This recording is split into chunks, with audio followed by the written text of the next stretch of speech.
a responsible way. What about this idea? If you're not a child, if you're not disabled, you're able-bodied, and you don't have any children under 14, we're going to have a 20-hour-a-week work requirement for you to stay on Medicaid. That's a good thing. It's a good thing for the individual involved to be working. It's a good thing for the taxpayer for them to be working. That seems to be a crime on the other side, to ask somebody to work that can work. How many people out there are listening to this? I don't know how many you are, but are you working every day? Are you going to work with kids? A lot of people do that, by the way. So one of the reforms in this bill is to introduce a work requirement to the additional population that President Obama put on Medicaid that was never intended on the original purpose of Medicaid. This work requirement is going to save a bunch of money. Finally, we're addressing the biggest scam I've seen in a very long time. Somewhere along the line, somebody figured out that at the state level, that if you tax doctors and hospitals and medical providers on the funds they get and take that revenue, you can actually get more Medicaid money. This is a money laundering scheme. It needs to come to an end as we know it. States have gone up to 6% of a provider tax. They take that tax revenue and they use it to get more money from the federal government. The hospitals and doctors don't lose, they get the money back. The state doesn't lose, they get more money. The only group that loses is the federal government, and we're deep in debt. So we're going to reform the provider tax system that I think is abusive, very abusive. As to Medicaid, it's on a growth trajectory that will overtake Medicare. Now is the time to put common sense reform in place, not only to slow the growth, and we're not talking about cutting Medicaid, we're slowing the growth, but try to create some sense of fiscal responsibility. So to our chairman of the Finance Committee, you have constructed a package better than 2017. You've included some growth elements in the package that will allow the economy to grow because it will be in businesses' interest to invest. And I want to applaud you for this growth package. Now, what does this all mean? Current policy, current law. If you do what I have decided to do, make the tax cuts permanent, and you implement these reforms to Medicaid in other areas, you will, over the next 10 years, reduce the deficit by $507 billion. That's CBO, not me. Now, how do you do that? You grow the economy, and you begin to control spending in a common sense way. Most people can relate to that because they do it all the time. People at home sometimes have to work extra to meet the needs of their family, and they have to tighten their belt. So what have we achieved here in the one big beautiful bill? We're going to make your border as secure as it possibly can be and never go back to open borders. We're going to put in place border security measures to keep it secure. We're going to make the tax cuts permanent so your taxes do not go up in December of this year, and we're going to add additional pro-growth policies to help our economy. We're going to reform Medicaid in a way that makes sense, deal with the waste, fraud, and abuse of that program so that there's more money for the disabled and children, because the more money you give the able-bodied who can work, it's less money for children and people on disability. And one of the most perverse things about what President Obama did is that the reimbursement rates to states are higher for able-bodied adults than they are for disabled people and children.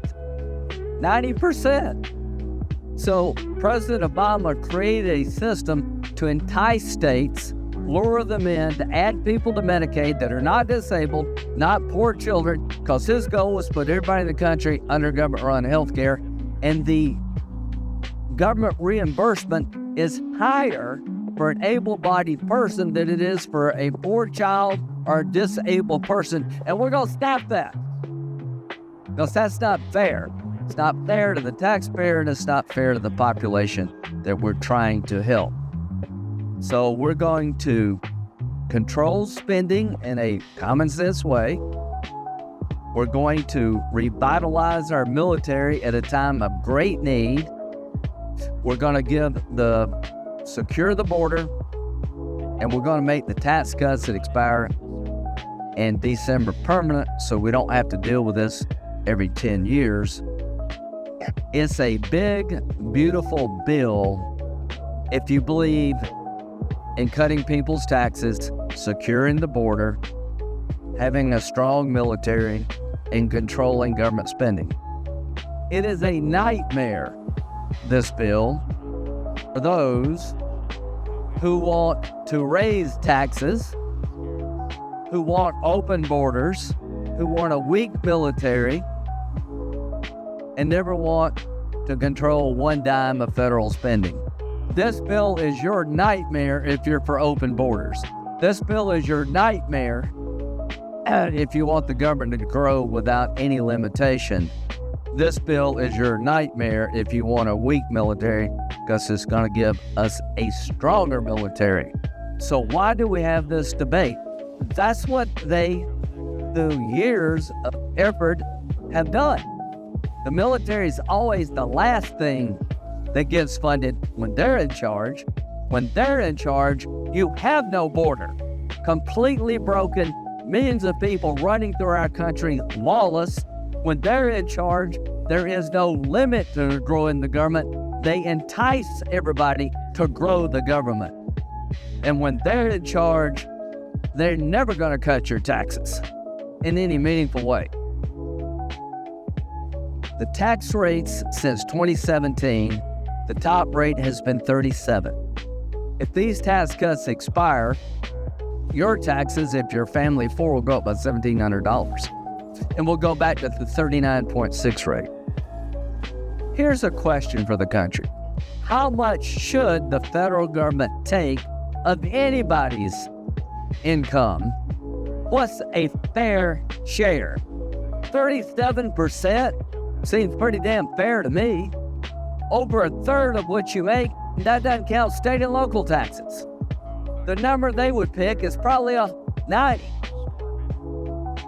So is 37% fair? I think, yeah.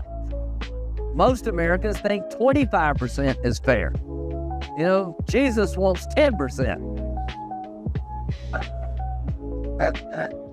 There is no number they won't embrace. So somewhere between 90 and 10, 37 is fair. This is not rewarding the wealthy, it's creating a number that makes sense. 37% going to the federal government is a fair share. It's over a third of what you make. And that doesn't count state and local taxes. This has been long, it's been hard, but we're about done. In a couple of days, we're going to pass the one big beautiful bill. President Trump's going to sign it. Mike Crapo and his staff deserve at least one day off. I cannot thank you enough for what you and your team have done. To my budgeteers, you have been terrific. You've worked really hard. To CBO and Joint Tax and all these people, hats off to your efforts to get us a quality product. To all of my colleagues who've rowed the boat with us, we're about to reach the shore. And when this boat comes ashore, every family in America can have a sigh of relief. Your taxes will not go up this December. You'll get a Christmas present of not having a tax increase. To those who've been yearning for a secure border, it will be secure. To those men and women in uniform, you're going to get some help and you desperately need it. And to those who think we should do something about the government's growth in a common sense way, we've achieved that. I am very proud of this bill. I'm very proud of President Trump. I'm very proud of the Republican team that has gotten us to this point. And to my Democratic colleagues, we'll work together where we can, but nobody over here ever expects you to do anything about the border because you've proven you can. Nobody over here believes you're ever gonna reduce the size of government because you don't want to. So the bottom line is we're about to make history as president. This is your first term. I don't know what comes later for you. Hope you're here a long time. If that's what you want to be, you're a great senator. You're a good businessman. You've made a real success story.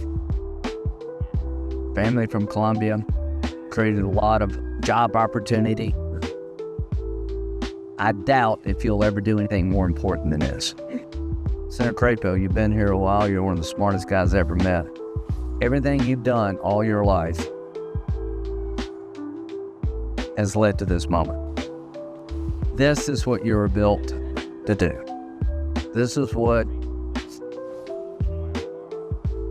you were meant to do.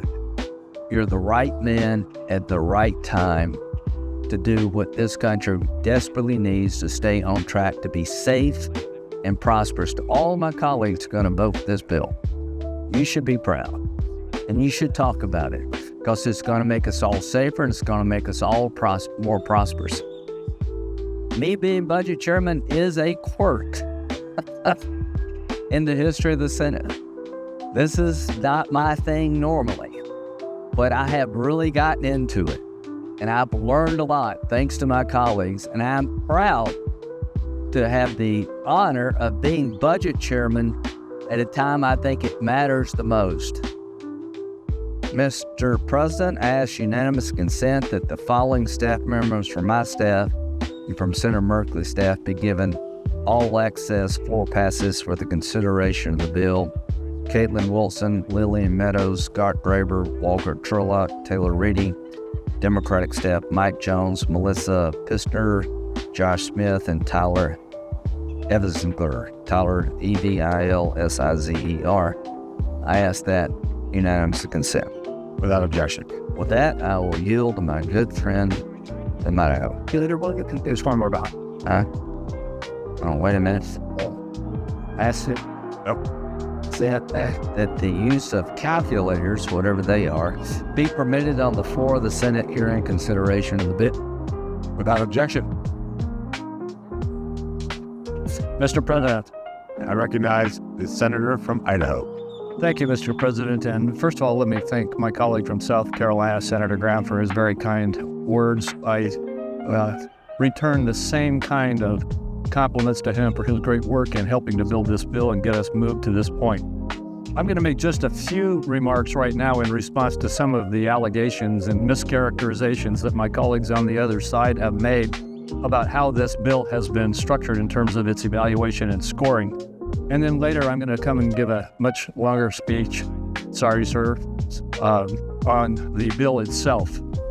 But the things that were said this morning just have to be responded to. First of all, it is said that the reason that we are going to increase the debt ceiling in the bill is because we are spending so much money and driving the deficit up. Well, first of all, our bill drives the deficit down, not up. And secondly, the reason we are dealing with the debt ceiling in the bill is because under the previous administration's operations, the debt ceiling has already been breached. It was breached on January 2nd. And we are limping along with extraordinary measures, is what we call them here in Washington, to try to keep the government funded until Congress can extend the debt ceiling. This has nothing to do with President Trump. It happened before he even was sworn into office. It has nothing to do with this bill. It has to do with the profligate spending that drove us into a breach of the debt ceiling on January 2. Secondly, My colleagues on the other side tried to characterize our choice of the current policy baseline as a gimmick and said it's never been done before.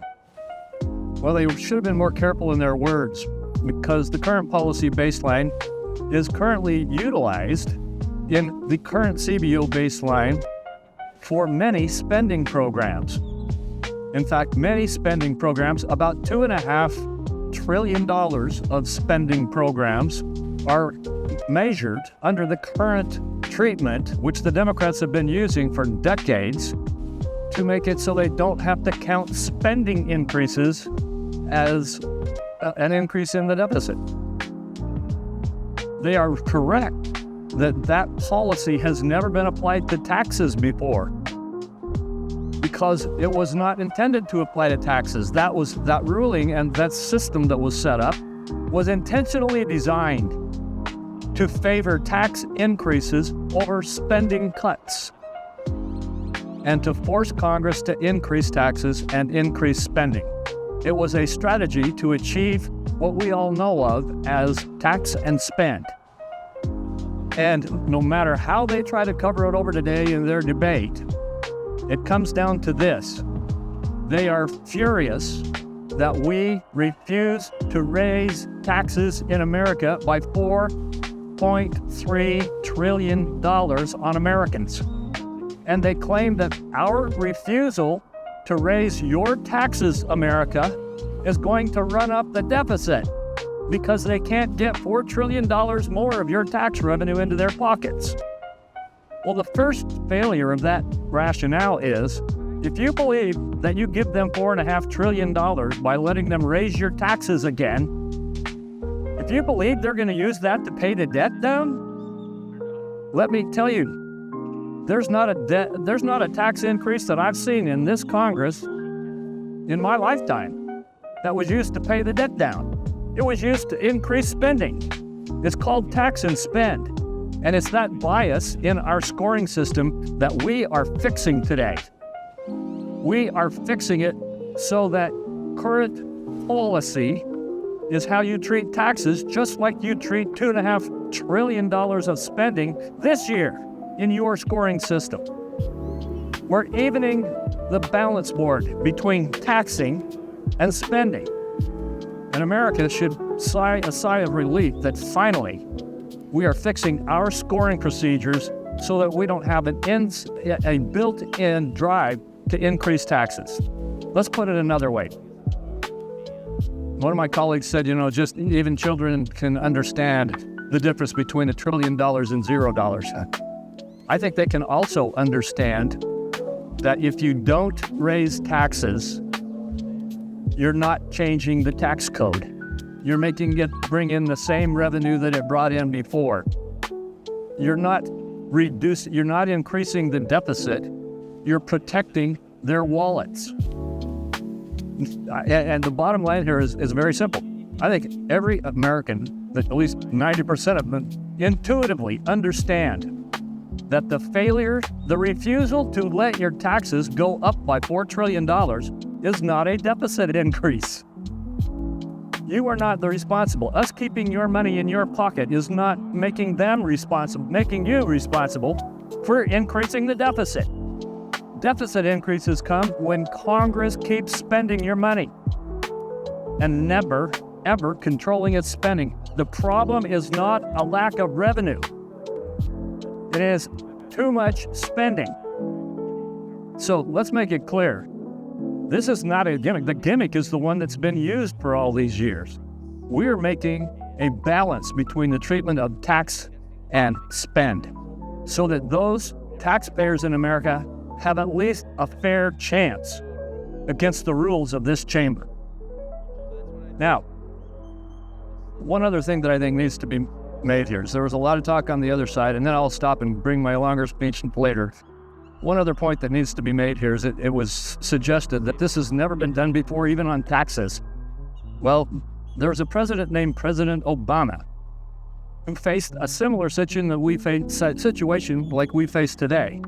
Only then, he was president when a huge tax cut that President Bush had accomplished was expiring. And all of those tax cuts that President Bush had been able to achieve were going to go away, and everybody's taxes were going to go up. And President Obama said, no, I'm not going to let that happen. So he put a bill out on the floor to stop those tax increases from happening. And he was attacked, actually, for increasing the deficit by not letting taxes go up. And President Obama, through his OMB deputy director, said that keeping tax policy current should be scored under a current policy, and that if his act in letting those tax increases be kept in place should be scored as current policy, not as a tax increase. So you've got one of your own presidents from the Democratic Party saying that letting existing tax law stay in place and protecting against huge tax increases on the American people is the appropriate approach to take. That current policy, and those are their words, current policy is the way we should treat tax policy. So I say to everybody in America who's been hearing all of the politics of fear about what we're doing here and running up the deficit, need to remember that only in Washington, D.C. is the refusal to raise your taxes an increase in the deficit. And we're not going to let that happen. Thank you very much, Mr. President. I yield the floor.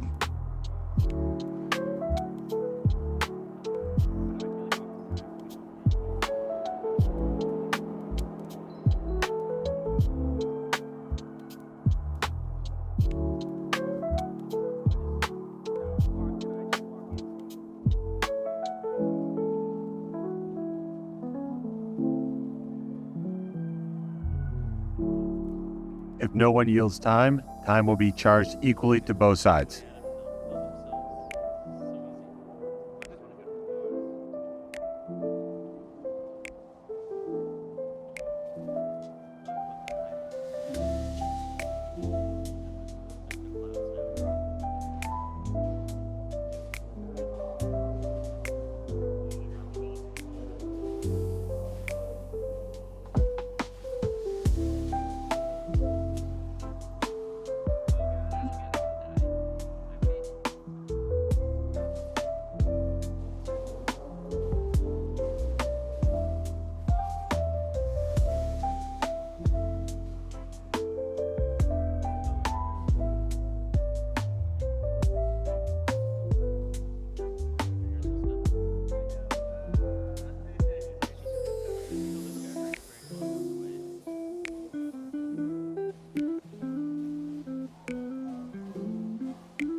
Mr. President.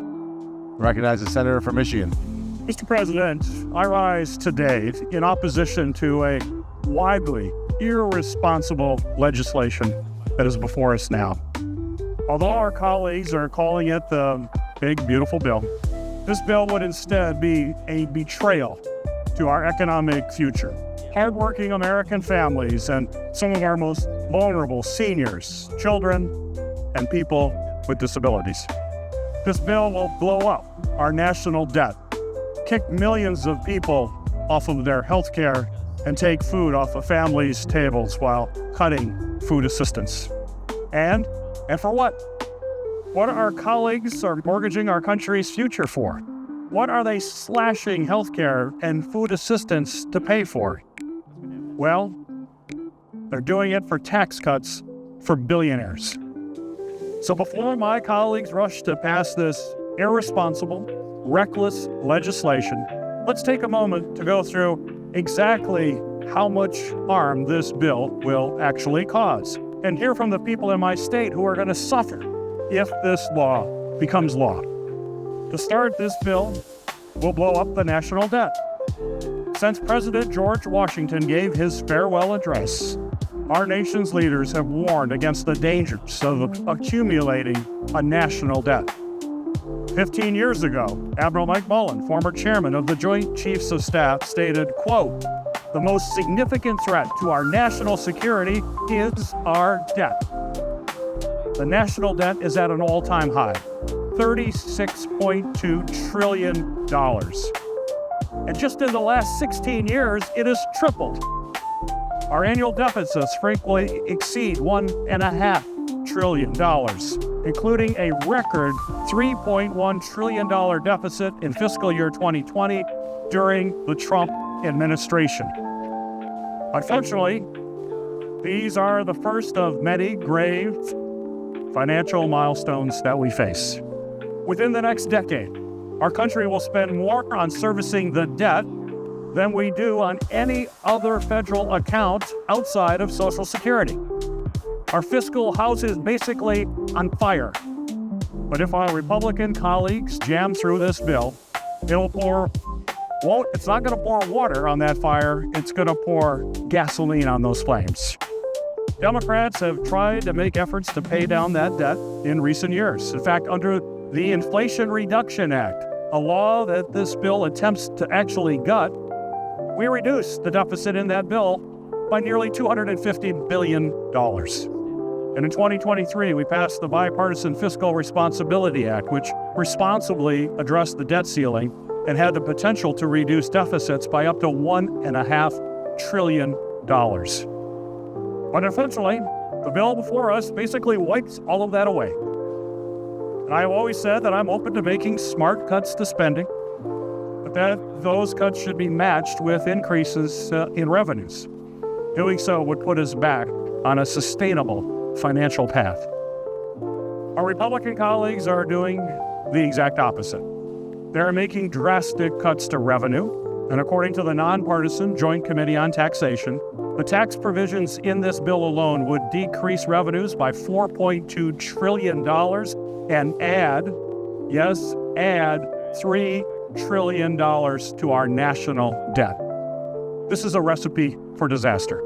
If we face another emergency, like a pandemic or global financial crisis, we will be too hamstrung by our debt to respond effectively. We are on the brink of a financial disaster, and passing this bill would push us over that edge. Also, my Republican colleagues can cut taxes for billionaires. At the same time, our Republican colleagues are not making smart, sensible spending cuts to cover the costs that these billionaire tax cuts will mean. Instead, they're gutting health care for millions of Americans, including hundreds of thousands of Michiganders. It's reckless and it is wrong. Medicaid is a lifeline for people in every single community across this country. It ensures that millions of Michiganders and Americans can have access to quality, affordable health care. And right now, folks across my home state of Michigan are scared. Scared about what this bill will mean for their families. I've heard from thousands of my constituents from every corner of the state of Michigan on how these cuts are going to hurt them. So today, I just want to tell you, through my constituent stories, just how detrimental this bill will be for most Americans. Take Isaac from Lansing, for example, who says Medicaid is the only lifeline he has to pay for the medicine that literally keeps him alive. We've also seen how more and more Michiganders and people all across our nation have shouldered the burden of serving as a primary caregiver for an aging parent. It's the ultimate gift that we can give to the people who have raised us.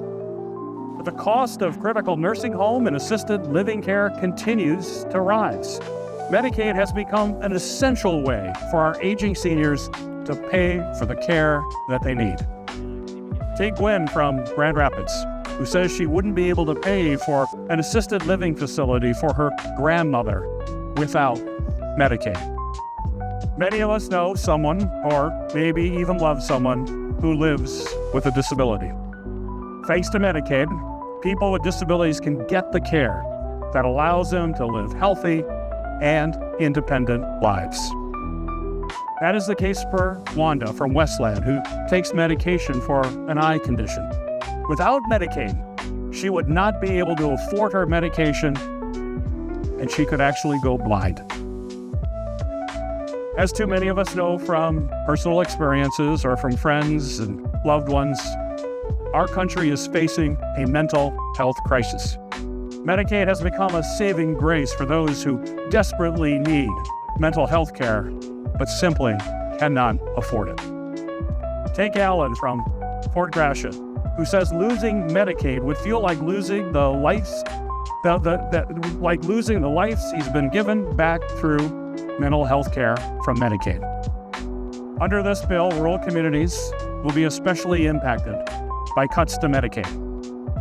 In some counties in Michigan's Upper Peninsula, there's only one health care provider, meaning some Michiganders will have to travel up to 50 miles to get routine or emergency care. Medicaid helps keep these hospitals open.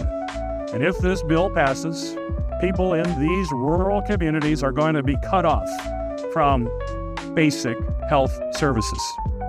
Medicaid also plays an essential role in making sure that children across Michigan get the care that they need. I heard from Gladys, a mother from Flint, who says Medicaid is the only reason her kids can get their asthma medication or have regular health checkups. Expecting mothers also reached out to share their concerns.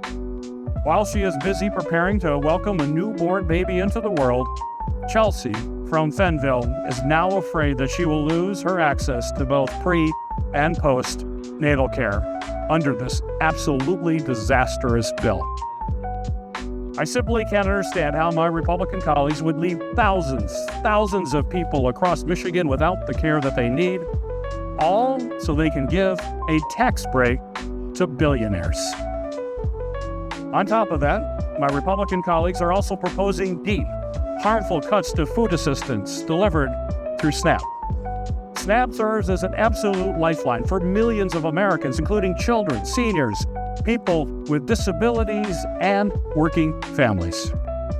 So simply put, if this bill is passed, it will mean people in Michigan and all across our country will go hungry. They will not be able to put food on the table while billionaires pay less taxes. That is just wrong. But it also makes no economic sense either. Every dollar in SNAP benefits generates more than $1.50 in economic activity. This supports local grocery stores, farmers all across our country, and the entire food supply chain. So on top of jeopardizing families' ability to put food on the table, to feed their children, these proposed SNAP cuts would also hurt businesses and jobs, particularly in rural America and in low-income areas. This bill produces the most amount of pain for the least amount of gain. Any legislation that I can remember in all the years that I've had the privilege of serving here in the Senate. Mr. President, I can't believe that we are standing here debating this reckless irresponsible bill. The harm this bill will do to the American people and to the people in my state of Michigan who are counting on Medicaid for health care and on food assistance to help feed their families is absolutely reprehensible. The damage this bill will do to our nation's economic security is not only reckless, it is unconscionable. This is not what our constituents want us to be focused on. They want us to help make their life better. But instead of focusing on that, here we are on the brink of passing a bill so irresponsible that it will destroy our country's economic health, harm millions of Americans, all so a handful of billionaires, the wealthiest of the wealthy, can have another tax break. Mr. President, I will never support such a reckless and catastrophic plan. President, I yield the floor.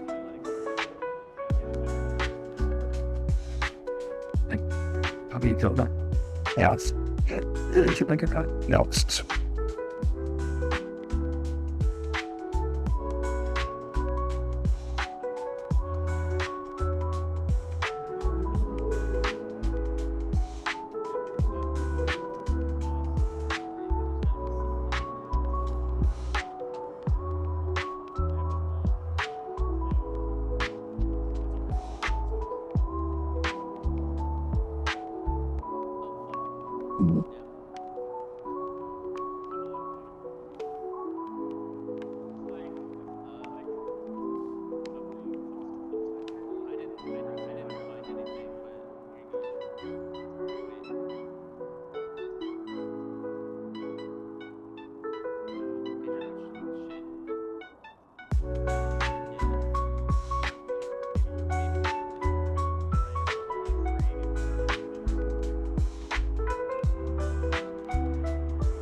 Mr. President. I recognize the senator from Idaho. Thank you, Mr. President. You get to be here for my second speech. I'm here to talk now about the centerpiece of this reconciliation bill, making the 2017 tax cuts permanent. The One Big Beautiful Bill prevents the largest tax hike in history and provides groundbreaking new tax relief for middle-class workers and families. This legislation permanently extends the Trump tax cuts, which proportionally benefited the middle class the most. If these tax cuts were allowed to expire, taxpayers in all income groups would see massive tax hikes. And a point that my colleagues on the other side seem to consistently forget or ignore is that the vast majority of them, $2.6 trillion worth of those tax cuts or tax increases, would fall on taxpayers making less than $400,000 per year. And the vast majority of that is on taxpayers making and earning in the middle and lower middle income categories.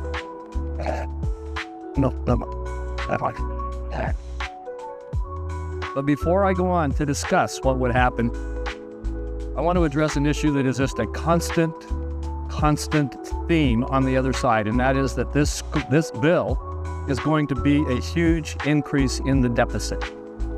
Now here's a quick handwritten chart that my colleague from South Carolina made quickly to respond to them.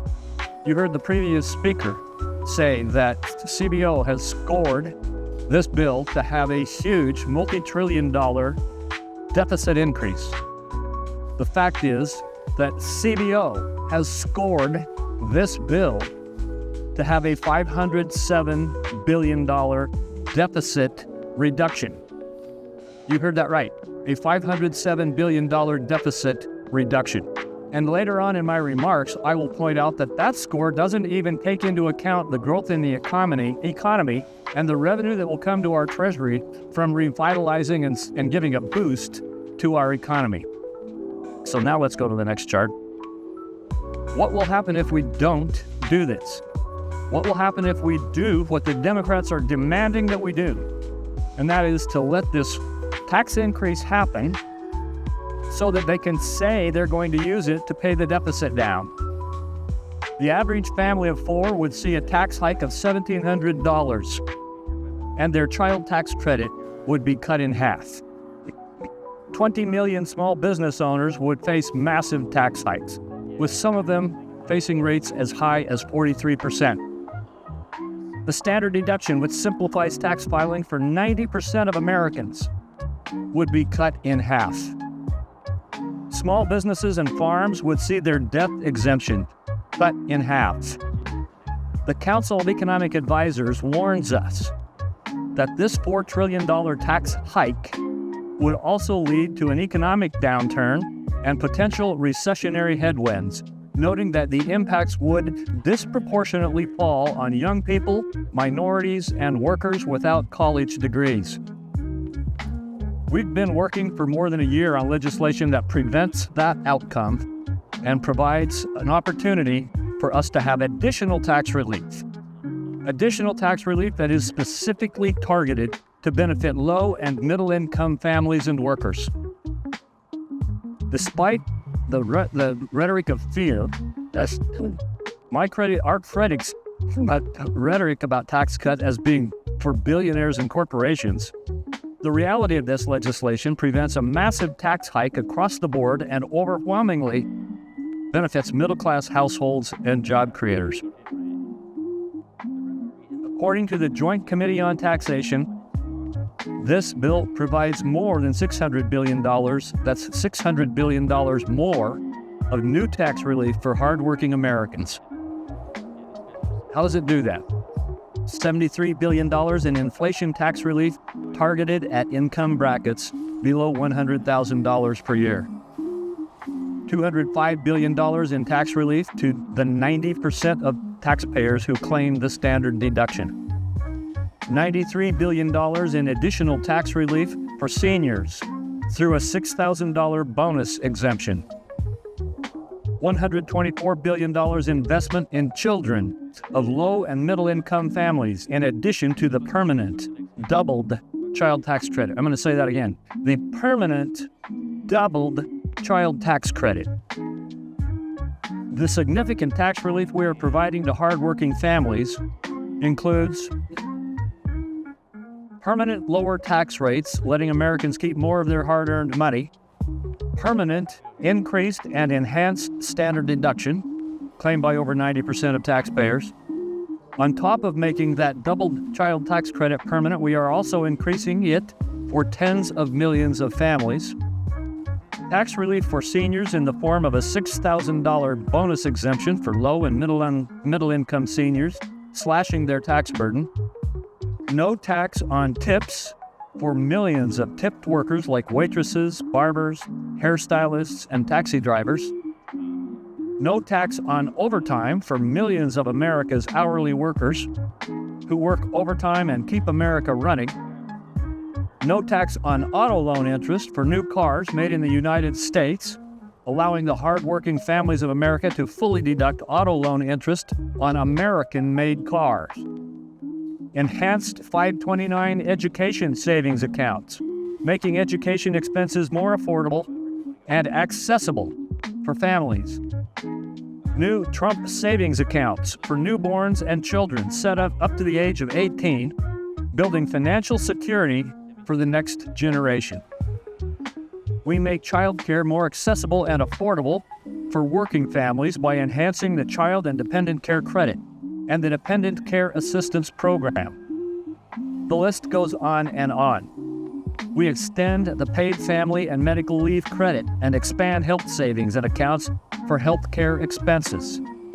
We repeal onerous IRS reporting requirements on gig workers, reduce the paperwork burden for small businesses, and much more. And all of this just on the individual side of the code.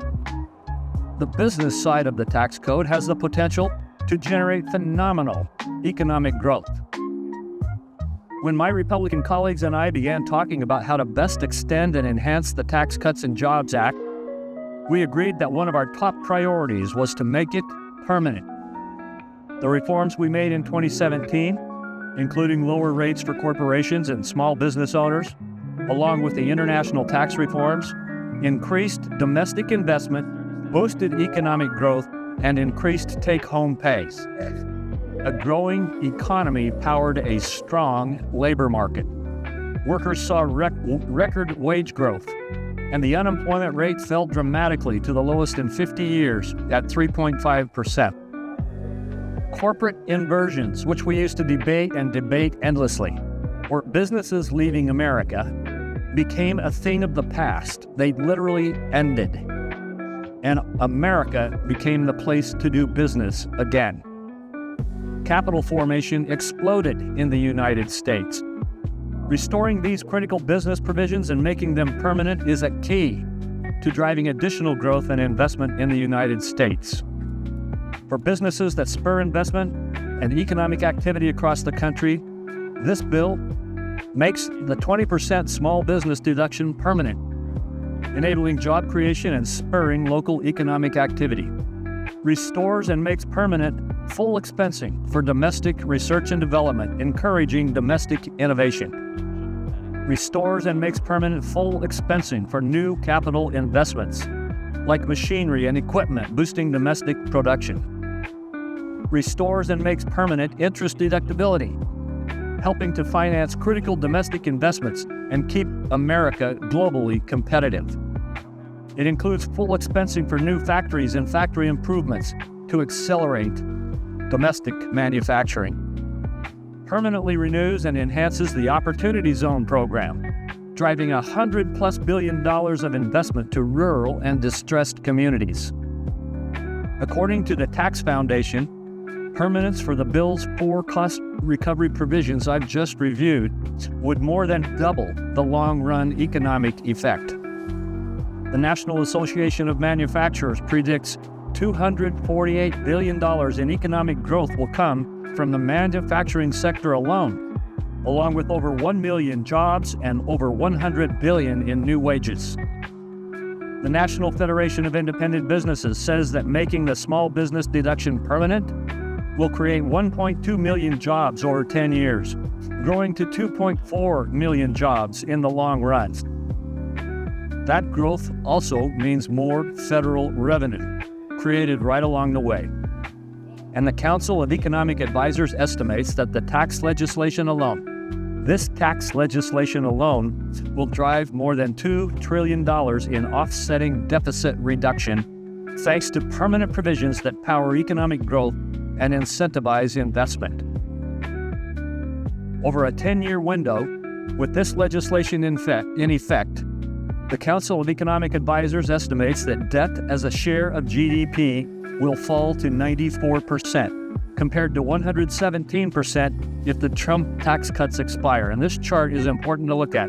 This is what happens to our deficit if we pass this tax legislation and grow our economy. And this is what happens if we don't. The red line is what happens if we don't. Over a 10-year window with this legislation in effect, as this chart shows, the estimate is 94% compared to 117% if the Trump tax cuts expire. So while my colleagues on the other side complain that we will not let taxes go up, this is what will happen if they do go up. Far from adding to the deficit, this legislation will finally put us on a sound financial footing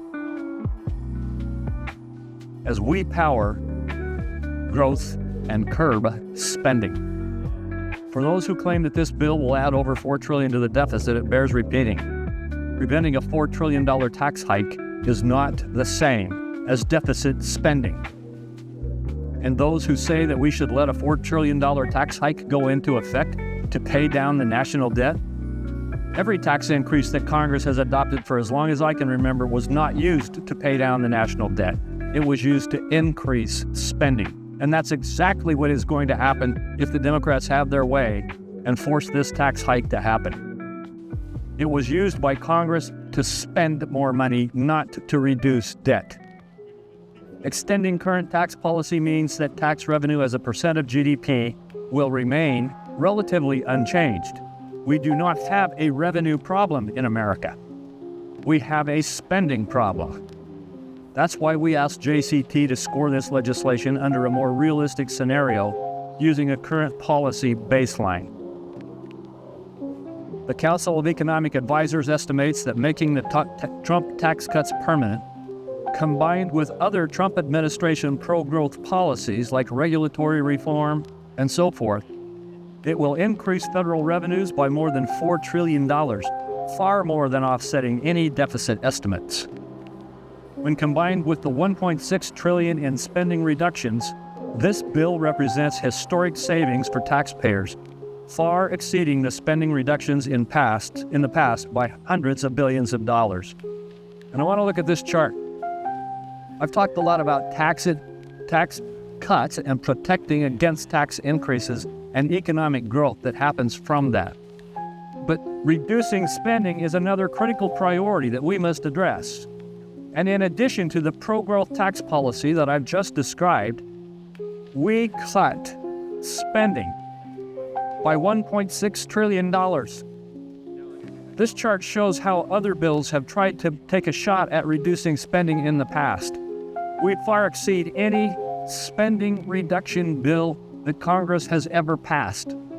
We're paying attention to the revenue side, and we're paying attention to the spending side.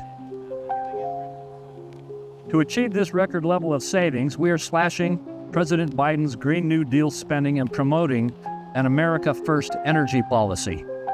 We are eliminating hundreds of billions of dollars of the Green New Deal subsidies, including ending wasteful credits like the EV tax credit. We stopped penalizing fossil fuels in favor of unreliable and expensive green energy, and instead support consistent energy sources, making energy affordable again. We are also rooting out waste, fraud, and abuse in federal spending programs, as my colleague from South Carolina mentioned, like those that we have identified in Medicaid. This will not reduce benefits for those who are qualified and for whom Medicaid was intended.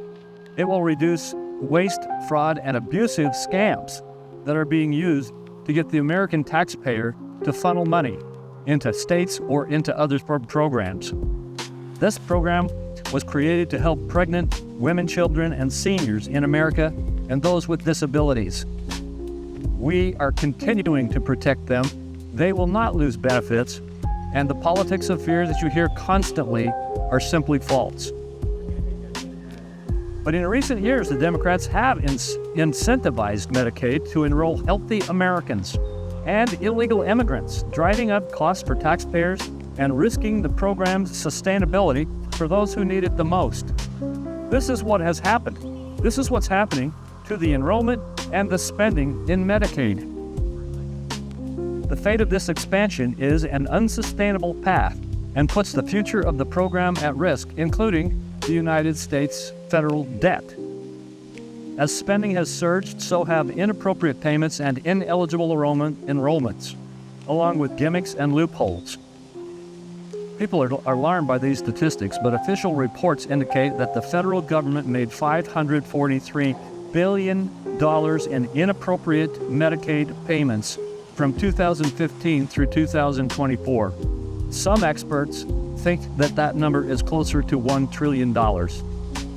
That is what we are addressing in this legislation. We have the responsibility to ensure that programs like Medicaid work efficiently and effectively and remain financially viable for those for whom it was designed to help. For months, my Democrat colleagues have engaged in the politics of fear, warning that Republicans are going to rip this critical program from those most in need. Let me be clear. This legislation does not take Medicaid away from any recipients for whom the program was designed to help. Children, the elderly, the disabled or infirm, adults caring for children, and elderly relatives are protected by this bill.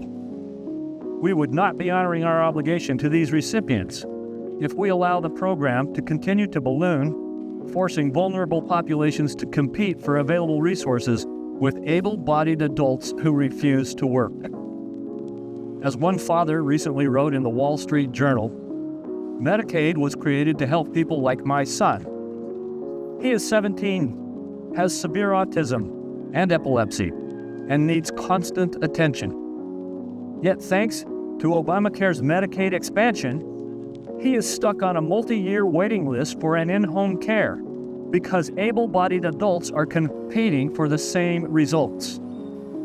CBO estimates that over 1.4 million illegal aliens are receiving Medicaid benefits. I'm talking about those who are not United States citizens and are not legally in the United States, receiving Medicaid benefits, and pushing those like this man's 17-year-old son out of his opportunity to get access to those benefits. Brett Guthrie, the chairman of the Energy and Commerce Committee in the House, correctly notes, every dollar misspent on illegal immigrants and ineligible individuals in the Medicaid program means less money going to our children, our pregnant women and mothers, individuals, and others who are disabled and seniors. Republicans are committed to preserving and strengthening Medicaid for the people Medicaid was intended to serve.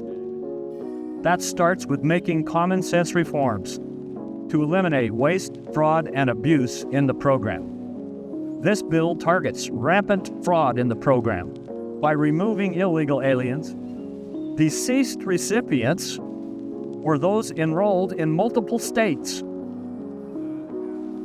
It eliminates wasteful spending by ensuring that Medicaid payments align with levels in Medicare and other spending programs, and increases the frequency of eligibility checks. It requires more personal accountability and promotes pathways to work for able-bodied adults. The work requirements proposed in this legislation are simple. Many people are amazed that they're so easy to meet, and yet so rigorously opposed. If you are an able-bodied adult without dependents, you can qualify for taxpayer-funded Medicaid by spending 20 hours per week working or participating in work training or going to school or participating in community service or volunteer work. The majority of Americans agree that these rules are responsible guardrails to protect a program that was designed to protect America's most vulnerable Americans. The bill also corrects abusive practices by freezing and reducing provider taxes, a financial gimmick used by states to increase federal spending that they receive. For those concerned about funding for rural hospitals during the transition back to responsible funding levels, the legislation creates a bridge funding system to help stabilize rural hospitals and enhance their long-term financial solvency. And while Democrats claim Republicans are slashing Medicaid spending, the reality is that even with these reforms, Medicaid spending is projected to continue to grow by billions of dollars over the next 10 years. Only in Washington is a smaller increase in spending considered a cut. In reality, these reforms will improve, protect, and preserve Medicaid for the most vulnerable Americans. We've had a very robust debate over how to best deliver on President Trump's agenda, and I'm proud of what we achieved in this legislation. The tax provisions in our bill, from permanent extension of the lower tax rate to the increased child tax credit to the permanent tax relief for businesses, will deliver financial security for American families and grow our economy. The healthcare provisions will protect and preserve Medicaid for the Americans that the program was designed to serve. And while more work remains, this bill's economic growth, combined with deficit reduction that we have in it, finally puts our country on a much better fiscal trajectory. Speaking of work, I would be remiss if I did not take a moment to thank the excellent staff from the Joint Committee on Taxation, the Congressional Budget Office, and the Senate Legislative Council for the hard work and countless hours they have put in to get us to this point. Some of them have been working with us on these provisions for years, and we greatly appreciate your partnership in this effort. I ask unanimous consent to have these individuals' names printed in the record. Thank you. I also have to thank my incredible staff who have foregone sleep over the past several months to provide timely, indispensable insight, facts, legislative text, counsel, and so much more. Without them, we would not be at this point and ready to deliver this much needed growth-focused policy for the American people. I ask unanimous consent to have the names of my entire Finance Committee staff printed in the record. Without objection. Thank you. Even with all that, and all that we accomplish in this legislation, there are dozens of additional good ideas, smart policies, and common sense reforms that we were not able to include today. And I commit to working with my colleagues to advance those goals as well as we move forward. But today's historic legislation is more than a good start and will pay dividends for American families, extending good tax policy, delivering targeted relief, and reining in wasteful spending as achieved in this bill is the best way to restore economic prosperity and opportunity for all Americans. I look forward to getting it to the President's desk as soon as possible. Thank you, Mr. President.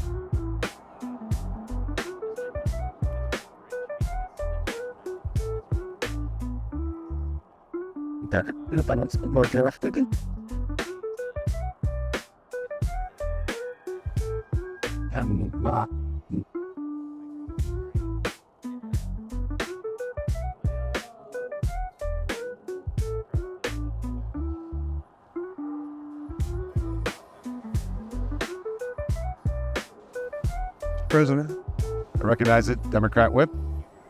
Mr. President, we're here today debating a clumsily assembled package, still a work in progress, in away health care from 16 million American families to give tax breaks to millionaires, billionaires, and our largest corporations. Think about that for a moment. The Republicans have decided that the best avenue to generate revenue that they can then give in tax breaks to wealthy people is to eliminate health insurance coverage for 16 million Americans. That's going to have a dramatic impact on their lives. If you have ever been a young father with a baby with a serious medical problem and you had no health insurance, you'll never forget it as long as you live. I know, I've been there. The notion of losing your health insurance leaves you as vulnerable as possible in some of the most important moments of your life. And that they would consider this provision to eliminate health insurance coverage for 16 million families is unimaginable and cruel. Let's not act like there is a unified Republican front on this issue. Even some of my colleagues on the other side of the aisle don't want to be here at this moment, jamming this unpopular bill through this chamber under arbitrary deadlines. One of my colleagues took a look at tax breaks, and you're going to hear them say over and over again, well, the average family, if we don't act, the average family is going to have to pay more in taxes. There's a way around that. If we limit any tax breaks in this bill, in this effort, people making $400,000 a year or less, $400,000 a year or less, it virtually eliminates 2/3 of the cost of this undertaking. And it means you don't have to take away the health insurance of 16 million families. So there are ways to do tax breaks which make sense. Count this Democrat in with the Republicans for helping working families who are struggling to get by, and a lot of them are, living paycheck to paycheck. And the notion that we would say to them, we're going to take away your health insurance, we're going to raise the cost of health insurance for you, is no answer to their problems.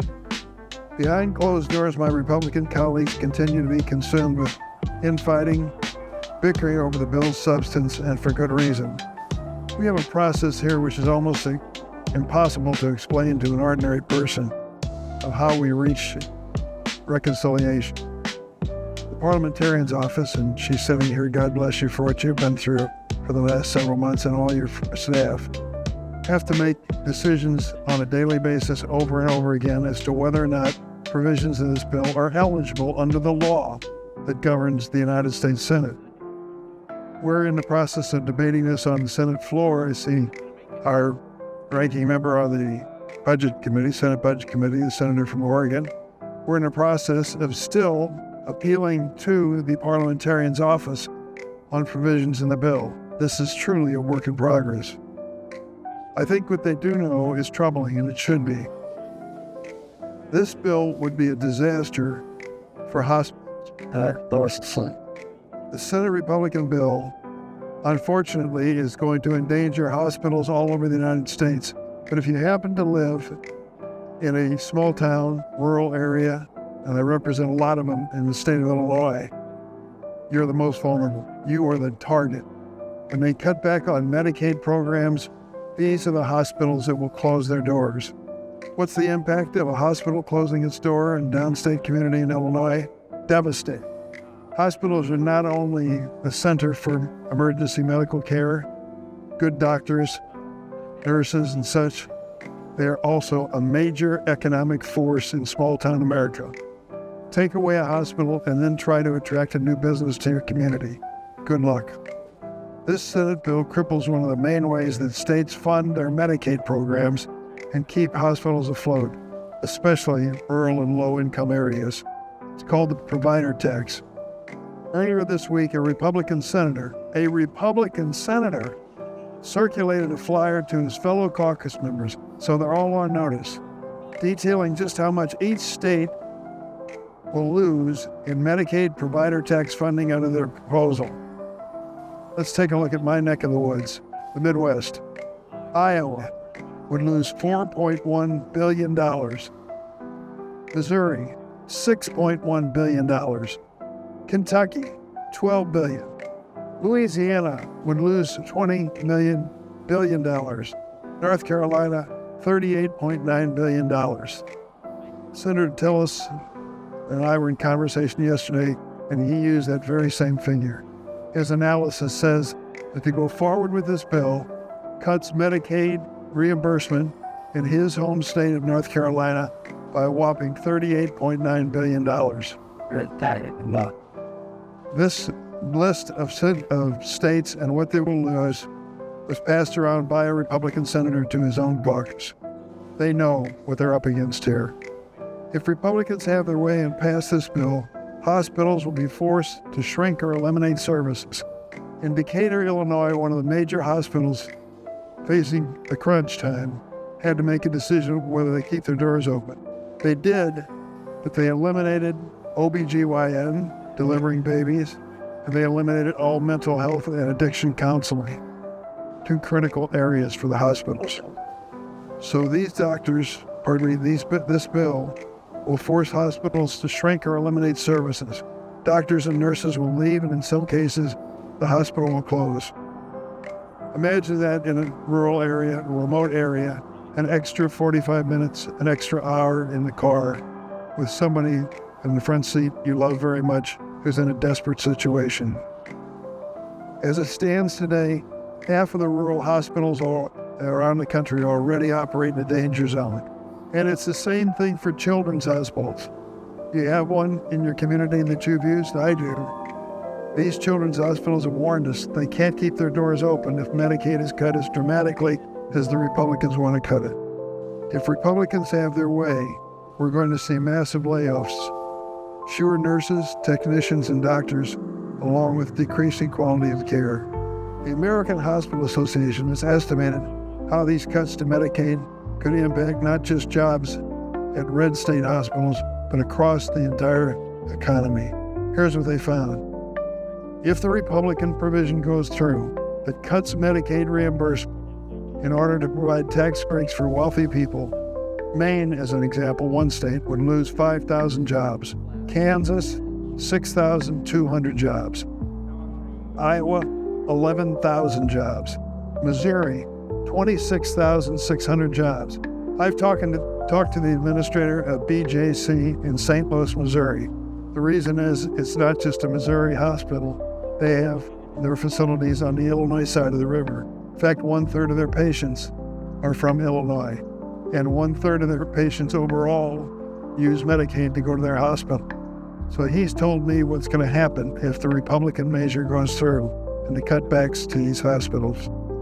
They came up with, incidentally, the rescue fund to solve the political problem. I want to check to make sure Senator Murray can back me up on this. Our overall cut in Medicaid now is at about $1 trillion. $1 trillion. Imagine, this is Washington, we talk in those terms. Cutting Medicaid nationwide $1 trillion. And the rescue plan for the small hospitals that are in danger, the ones I've talked about, $1 trillion cut. How big's the rescue plan? $25 billion. Do the math. It's a joke. It is a joke. If Republican leaders think this is an adequate amount to alleviate pain all of our nation's rural hospitals are going to feel, then that's like trying to put out a forest fire with a garden hose. This simply won't work. I want to conclude by saying this. We passed the Affordable Care Act 15 years ago. Of all the things that I worked on in Congress, I think it had more positive impact to help the families across America than anything. We found a way to make health insurance more affordable for families 15 years ago. And to do it, we held hearings, 100 hearings on the Affordable Care Act. Obamacare is what they called it. Roundtables, walkthroughs. 2 committees spent a combined 21 days holding markups so that everyone could offer an amendment. Do you know how many amendments were made to the Obamacare program? 400. 400 votes in committee and on the floor on amendments. 147 Republican amendments were included, though not a single Republican senator ended up supporting the Obamacare when it was all over. What do we have here with this measure? At the end of the day, that legislation, the Obamacare, allowed more than 40 million Americans to gain health insurance. Today, how many hearings have we had on the bill that's before us, this dramatic multi-trillion-dollar bill? None. 0. Not a single one. 0 markups for senators to offer amendments. 400 amendments on Obamacare. None on this one until it comes to the floor today. 0 bipartisan input. Our friends on the Republican side have said basically, it's a big deal. Take it or leave it. Should this bill become law, do you know what we'll done? Turn 16 million Americans off health insurance and close many vulnerable small hospitals, all to pay for tax breaks for millionaires and billionaires. Maybe some of my Republicans are okay with that. I don't think the American people are. I'm hoping that sanity and common sense prevail. We need 4.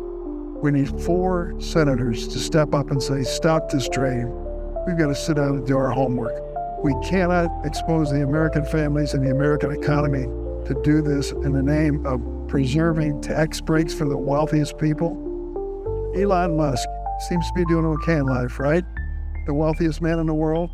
Do you know what the tax break is for Elon Musk on the bill that's before us on the floor? $346,000, a lot of money. To him, he won't even notice it. Giving him a tax break, he won't notice, and taking away health insurance from families who will be devastated, 16 million around the country. It's an important choice, and it's one we should make the right one. I yield the floor. President, I recognize a senator from Kentucky. in deciding whether to vote for the big, not-so-beautiful bill, I've asked a very specific question. Will the deficit be more or less next year? The answer, without question, is this bill will grow the deficit. The federal government has fancy formulas and hundreds of wonky accountants who inform us of their projections over 10 years. But you often can't trust these projections. In an excellent piece written by the Foundation for Economics and Education entitled "The CBO's Projections Are Worse Than Useless," Eric Schuler writes, "Long-term analysis and language is commonplace in U.S. national politics, but it achieves no useful outcome. It confuses far more than it clarifies. It does not provide accurate estimates of long-term results. It does not improve the average voter's understanding of policy effects. And it gives politicians a means to claim they are being fiscally responsible without actually exercising any prudence whatsoever. Sometimes the predictions are off because a new Congress is elected and changes the law."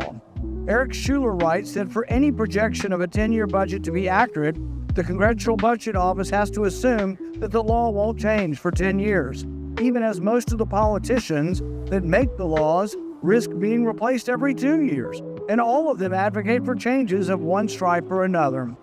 Schuler states that few in Washington will admit Congress has a knack for starting any proposed cuts in the later years while letting spending run wild in the immediate future. Sometimes these predictions are off by $1 trillion or so because the economy grew more slowly or more quickly than anticipated.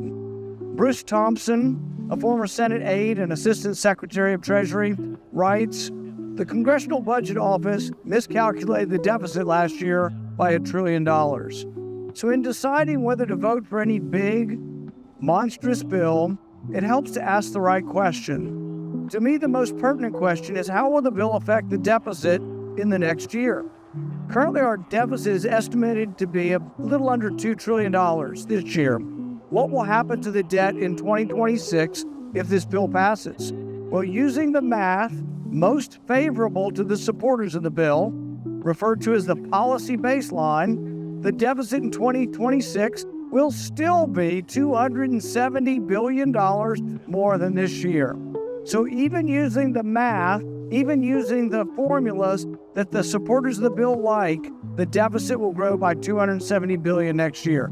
That's just not good if you profess to be fiscally conservative. Why will the deficit grow next year? Well, even if you argue that the 2017 tax cuts don't need to be counted in the calculation at all, the new tax cuts add up to $234 billion to the debt next year.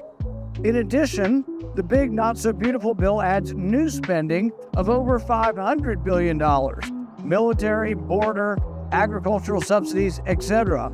That spending is front-loaded and will be spent in the first 4 years of the 10-year window.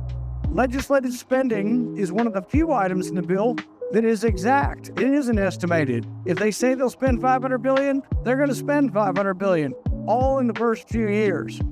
So in order not to add to the deficit, the BBB, the big not-so-beautiful bill, has to have corresponding spending cuts to counter all the new spending. Unfortunately, the spending cuts are backloaded to the final 5 years of the 10-year window when several tax cuts expire and the spending increases are finished. In addition, elections occur every 2 years and could easily wipe out any perceived savings that might occur in the later years. The only real certainty in this budget drama are the budget years coming in the immediate future. It's the next year or two are the only things that are actually of any certainty. So if we analyze this bill from that perspective, we discover that the bill increases the debt by $500 billion in the first 5 years. This is not the CBO projection that Republicans have not liked. This is the projection they are using, says the debt will add $500 billion in the first 5 years.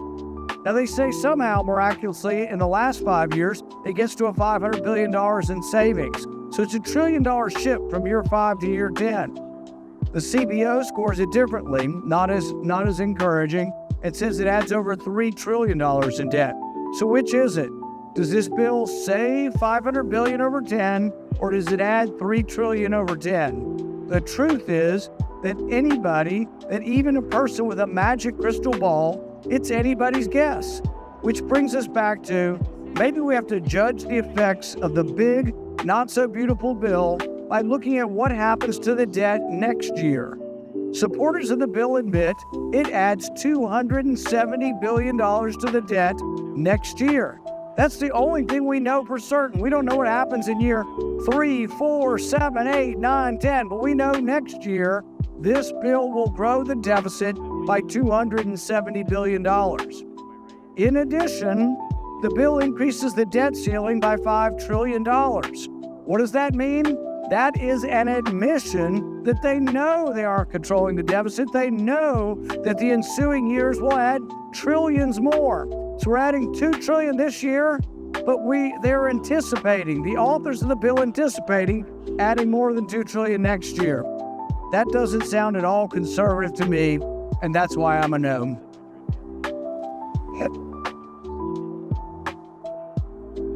Mr. President. I recognize the senator from Oregon. Mr. President, joining me on the floor are experts in the budget process, former chairs and ranking member, Senator Murray, who's been Senate Budget Chair from 2013 to 2015, Senator Whitehouse, who's Senate Budget Chair 2023 through 2025.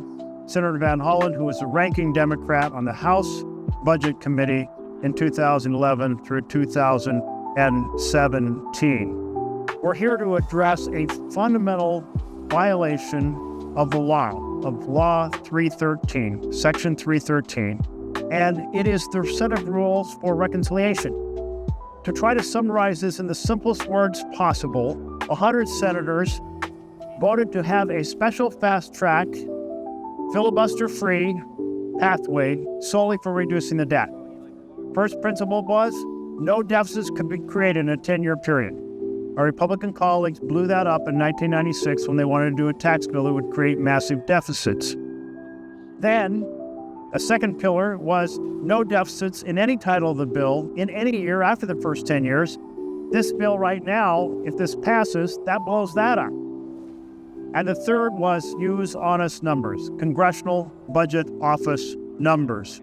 I have a letter here from the Congressional Budget Office, and they say, the estimate is relative to CBO's January 2025 baseline. CBO is required to construct its baseline under the assumptions specified in the Balanced Budget and Emergency Deficit Control Act and the Congressional Budget and Impoundment Act. In response to your questions about the cost of Title VII, the question was, would Title VII increase the deficit by more than the $1.5 trillion over the 2025 through 34 period? The answer is yes. CBO estimates that enacting would increase the deficit by nearly $3.5 trillion over the 2025-2034 period. $3.5 trillion. We then asked, would it increase deficits in the years beyond 2034, beyond the 10-year window? The answer was yes. But if you ask my Republican friends, they say, no. We're inventing a new theory. And that is that anything that the 2017 tax giveaway to the billionaires put into the law that expired after 10 years, we're just going to assume it would have continued, and therefore us continuing it doesn't cost anything.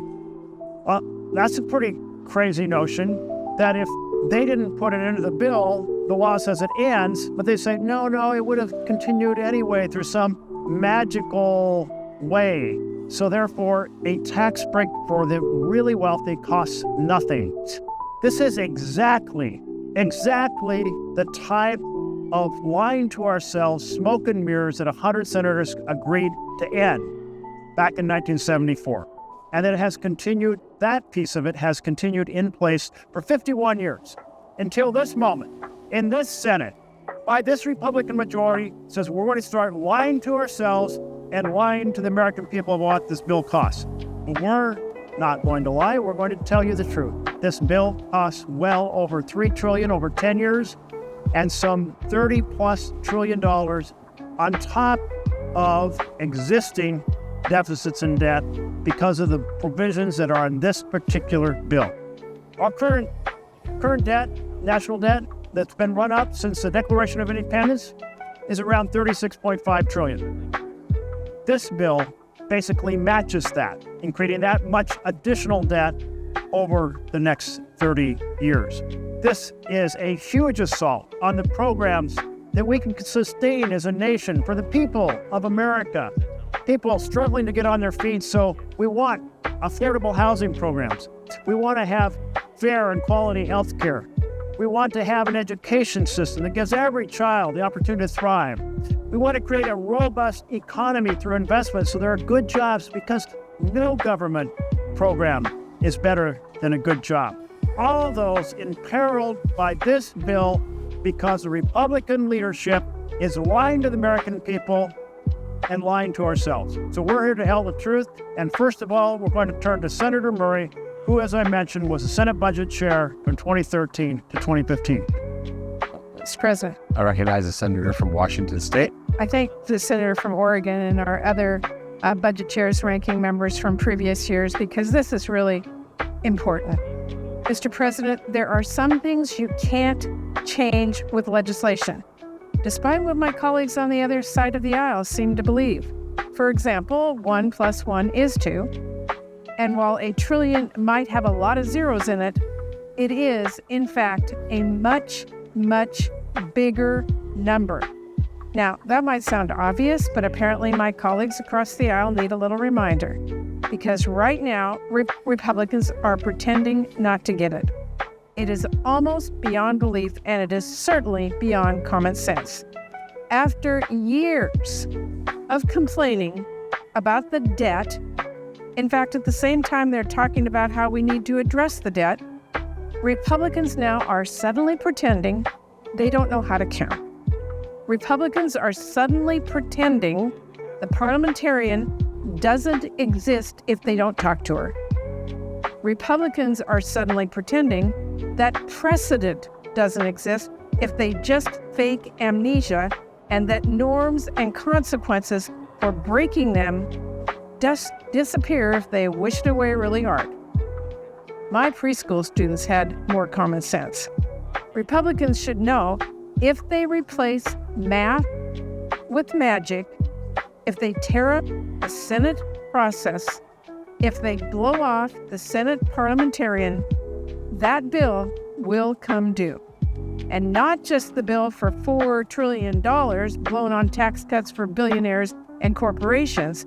The bill will also come due for trashing this Senate process and precedent when Republicans are no longer in the majority. Mr. President, if Republicans are serious about plowing forward with rewriting or ignoring Senate procedure and the laws of mathematics, I just ask, spare me the empty excuses. Spare me the explanations that totally ignore the reality of what you are doing. I mean, do they really think it washes away everything to say, oh, it's fine to break the process in half because we say it's fine? Oh, it's fine. We have the authority to ignore math. Give me a break. To every Republican who really thinks that is a convincing argument, to anyone who thinks we can is just an acceptable rationale for going nuclear and pretending the most expensive bill in the history of our country can be paid for by some magic bean counting, here is my challenge to you. Go back home and try that game with your constituents. Tell them, it's okay, yes, the debt's going to be $4 trillion, higher 10 years from now. That's true. But it's fine. We voted on it, and we get to say $1 trillion is actually zero. Go ahead, see how that works for you. And you may as well tell them you are voting against gravity next, because that's just as reasonable. And don't forget, when you tell your families back home that trillions of dollars in tax cuts for billionaires and companies are free because you waved a wand or you said some magic words, don't forget to tell them those are just tax cuts for the billionaires, not for working families. Don't forget to tell the folks back home, yeah, I voted to say $1 trillion is nothing, but we still need to kick people off of their health care. That's just too expensive. We still need to close those hospitals. We have to cut costs, and we still have to kick people off SNAP because the debt is out of control. And don't forget to mention that, no, we can't afford childcare. We can't afford paid family leave. We can't afford to solve your problems. Magic math is apparently just for billionaires. You all are getting less. Please, Republicans, send that message to your constituents. Just see how it goes over. Because you can fool yourself, but you are not going to fool the American people. They don't get to balance their budget with magic math. They don't get to pretend $1 trillion is nothing. And they don't get to pretend that this bill is free.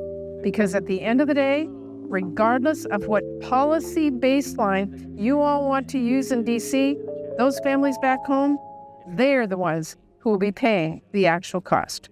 I yield back to the Senator from Oregon. Yield to a question. I would. In the time that you were budget chair, did you ever contemplate a situation in which you argued that renewing a tax break that was by law expiring would somehow have no impact on the deficit? to my friend from Oregon, I never would have contemplated it and I never would have put it forward. And I happen to know that if I had have suggested that my Republican colleagues would have been all over me telling me that breaks the rules. Thank you. Thank you very much. We're turning to Senator Whitehouse, who was Senate Budget Chair from 2023 to 2025. Thank you, Senator Merkley. I mentioned earlier the history of the section that the Republican budget chairman is using to perform this multi-trillion-dollar magical act of making huge deficit-busting numbers disappear. It's called Section 312. It has been used before, but it has always been minor, corrective, and bipartisan. I mentioned earlier the adjustment that was made on a bipartisan basis to the Power Marketing Administration's numbers to return the CBO to an agreement that the Senate had previously made. That was not enormously consequential. This is almost certainly the first time you're hearing about it. Again, in 2023, as budget chair with Republican Chair Jody Arrington on the House side, we made a $105 million adjustment to a dairy program. Today we're talking about trillions. This was a $105 million adjustment. Again, bipartisan, minor, and corrective, fixing a technical issue on a bipartisan basis. Last year, Speaker Johnson and Leader Schumer agreed to direct CBO to score a fee program with an OMB estimate, and they used this rule again. Collaborating on a bipartisan basis with a matter that was minor and corrective. Well, this is different. This is trillions. And Republicans are using this rule to pretend that it's not. Well, there are lots of ways to look at who's right. Time obviously will tell. But this bill actually has a tell right in it. Page 754 of this bill is the reality check on whether or not they're running up the debt by trillions. We know they're running up the debt by trillions because they say so in this bill. You can play Senate procedural fakery. You can wave magic wands around numbers all day long. But someday, soon, you hit reality. And you hit reality in the real world of markets and selling treasury bonds and having a legal debt limit. If this did not raise the debt by trillions, they would not need to raise the debt limit by trillions. Here is the text. Subtitle C, Increase in Debt Limit. Section 72001, Modification of Limitation on the Public Debt. The limitation under Section 3101B of Title 31 is increased by $5 trillion. They're dodging the parliamentarians' ruling by letting the budget chair make a $1 trillion magic wand maneuver because they know pretty darn well what the parliamentarians' ruling would be. And how do they know what the parliamentarians' ruling would be? Because the answer's in their own damn bill. I yield the floor. Would the senator from Rhode Island yield for a question? Of course. You mentioned the use of Section 312, which gives some flexibility to resolve, as you put it, minor issues on a bipartisan basis to correct an issue, a technical issue. In those cases you mentioned, were those on a reconciliation bill? Were they on a reconciliation bill? I don't believe they were. No, they were not. They were not. That power has never been used on a reconciliation bill because the following Section 313 gives very specific instructions. It says each provision must be costed out for its impact on both outlays, the spending side, or revenue, should it be a revenue measure. And if you're saying, well, how do I do that? You say, well, if we pass this provision, what will it cost as compared to not passing this provision, not having the bill? That's a comparison to current law. This ability of the budget chair, and actually the law says the budget committee, to correct technical issues on narrow issues on a bipartisan basis, basically solve snarly little budgeting questions like on the dairy program you mentioned, never used on reconciliation ever, never used on a broad basis ever, never used to create a lie about what a bill costs in this fashion. Now we're turning to Senator from Maryland, who was ranking Democrat on the House Budget Committee for 6 years. So he brings a lot of experience and knowledge about the budget process. Senator Van Hollen. Well, Mr. President, I thank my colleague and the ranking member of the Senate Budget Committee, Senator Merkley. I just want to start by reading a statement. This is a quote. Anyone that says current policy baseline is the right way to go is engaging in intellectual and economic fraud. It's intellectually lazy. My basic mission in life is just to try to create some honest math, unquote. That wasn't from Senator Van Hollen or anyone on this floor. It was from a Republican member of the House, Congressman Schleicher from Arizona, talking about exactly the issue we're debating here in the United States Senate. Let me read you another quote, a little more colorful. Again, about this Republican accounting fraud. Oh, this is fairy dust, and they're just full of crap, and I'm going to call them out on it. Republican Congressman Chip Roy of Texas. They're right. This is a fraud. This is a fraud that would make the Enron scammers blush. And I quote those House members for a reason, because we can disagree with what they did in their bill, and I strongly disagree with it.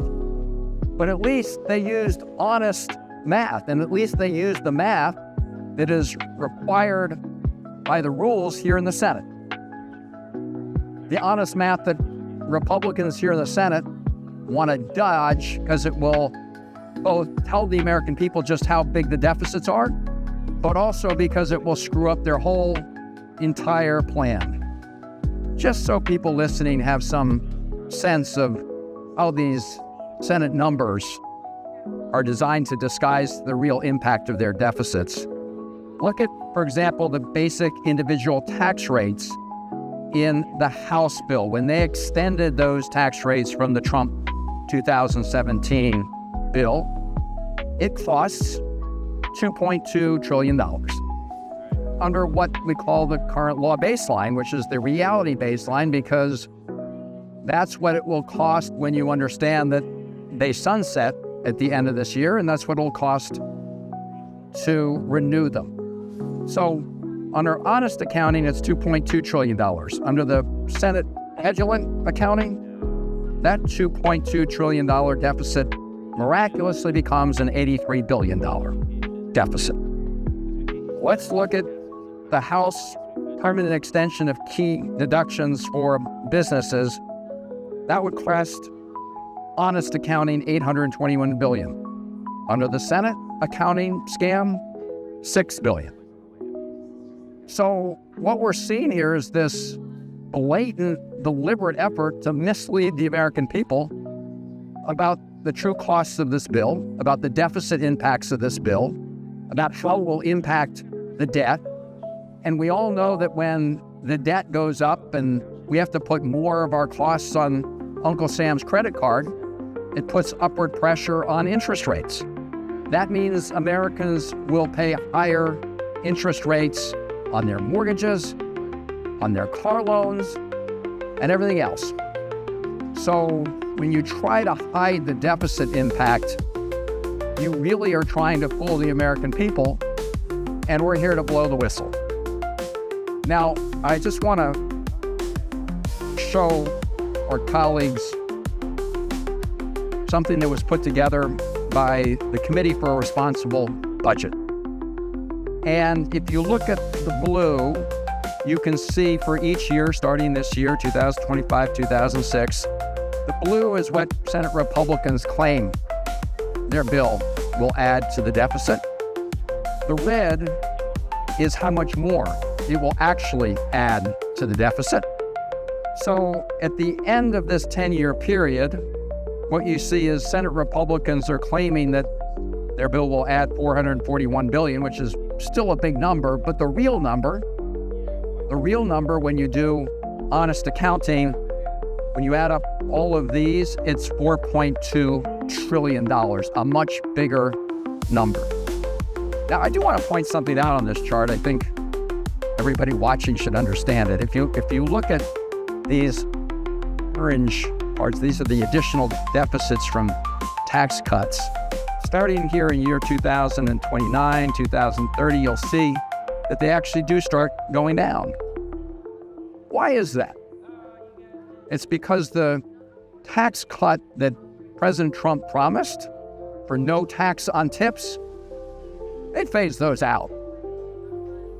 This is all just a make-believe ruse. Yeah, we start providing no tax on tips, but those disappear. The tax breaks for wealthy people, they go on, and they go on not just for this 10-year period, but the reason they violate all the rules of reconciliation is because they keep going on after that. And as Senator Merkley said, if you look at the entire history of the Byrd rule, that's Senator Byrd, it was designed to make sure that 51 senators through a vote could not make these kind of permanent changes in any area. But specifically, they were worried about areas that increase the national deficit and debt. So what Republican senators are doing is not only misleading the American people, like they're violating the entire structure that carved out this special procedure that we call reconciliation for the budget, which was intended to lower deficits and debts, not have them go on forever. As Senator Merkley has pointed out, I think if you look over a 30-year period, we're talking about $35 trillion plus additional to the debt.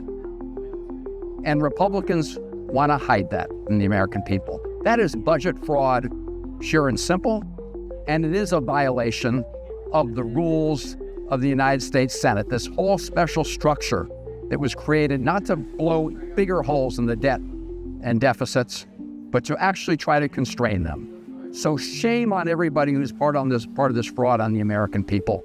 I yield back my time. Would the senators from Maryland yield for questions? I will.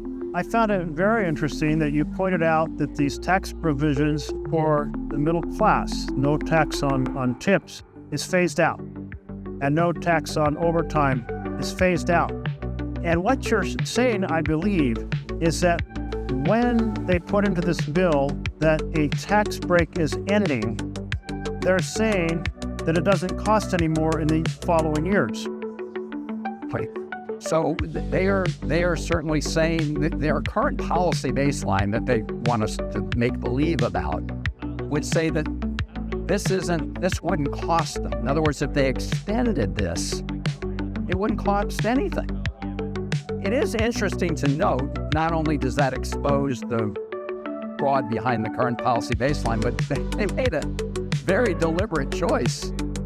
Even though they now say that they can make these tax cuts permanent and still comply with the rules, they decided to make the tax cuts for very rich people permanent. But even though they say it's not going to cost anything anymore to provide, tax cuts with no tax on tips, they're phasing those out. And there are all of these areas are where President Trump made promises that he was going to take care of some working people. Well, and those go away fast. Tax cuts for the rich, they go on for not just the full 10 years, but they keep going, which is why this is a violation of the entire reconciliation process. So I find two things very interesting. They're saying if something was in the law that they passed in 2017 and it expires, they're pretending it doesn't expire and therefore extending doesn't cost anything. But in their own bill, when they say a provision expires, they say, no, it really does die, and therefore we're saving money in the years after. How is those two things possibly consistent? Well, clearly they're not. I mean, this is literally magical thinking this is why Republican Congressman Schweihart called this, or Chip Roy called this fairy dust, and why the Congressman from Arizona said this was pure intellectual and economic fraud. That's what it is. That's the bottom line. Well, I really thank the senator from Maryland also pointing out that President Trump, he did, when he was campaigning, say he was fighting for ordinary families. But at his inauguration, what do you have standing behind him? Not champions for health care or champions for housing, certainly not champions for nutrition, or education, but in fact, a series of like 5 or 6 billionaires. And now you're telling me that in this bill, and I want to make sure the American people understand this, the provisions that were sweeteners to say we were helping working people are being phased out, but they're keeping all the tax breaks for billionaires. Well, you're right.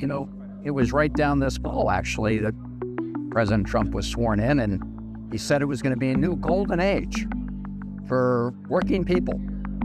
Well, as you're pointing out, and this chart clearly shows, and their own budget reveals, it's clearly a golden age for billionaires and people who make a lot of money. And in this bill, they make sure that golden age for very rich people goes on forever.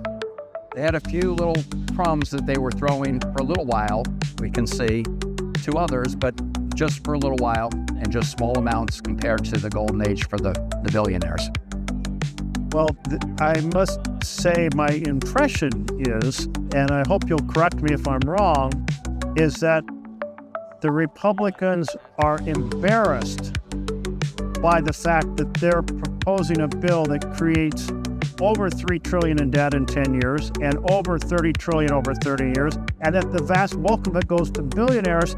And so they want to say, we're so embarrassed because we mentioned fiscal responsibility when we were running for office. We're going to get the budget under control, and they're doing the opposite. And they're embarrassed that they're doing these cuts in programs to fund tax breaks for billionaires, cutting regular health care, 16 million people losing health care for tax breaks for billionaires, and as you point out, go on and on and on, actually permanent. Go on. I would certainly love to yield to my colleague from Rhode Island.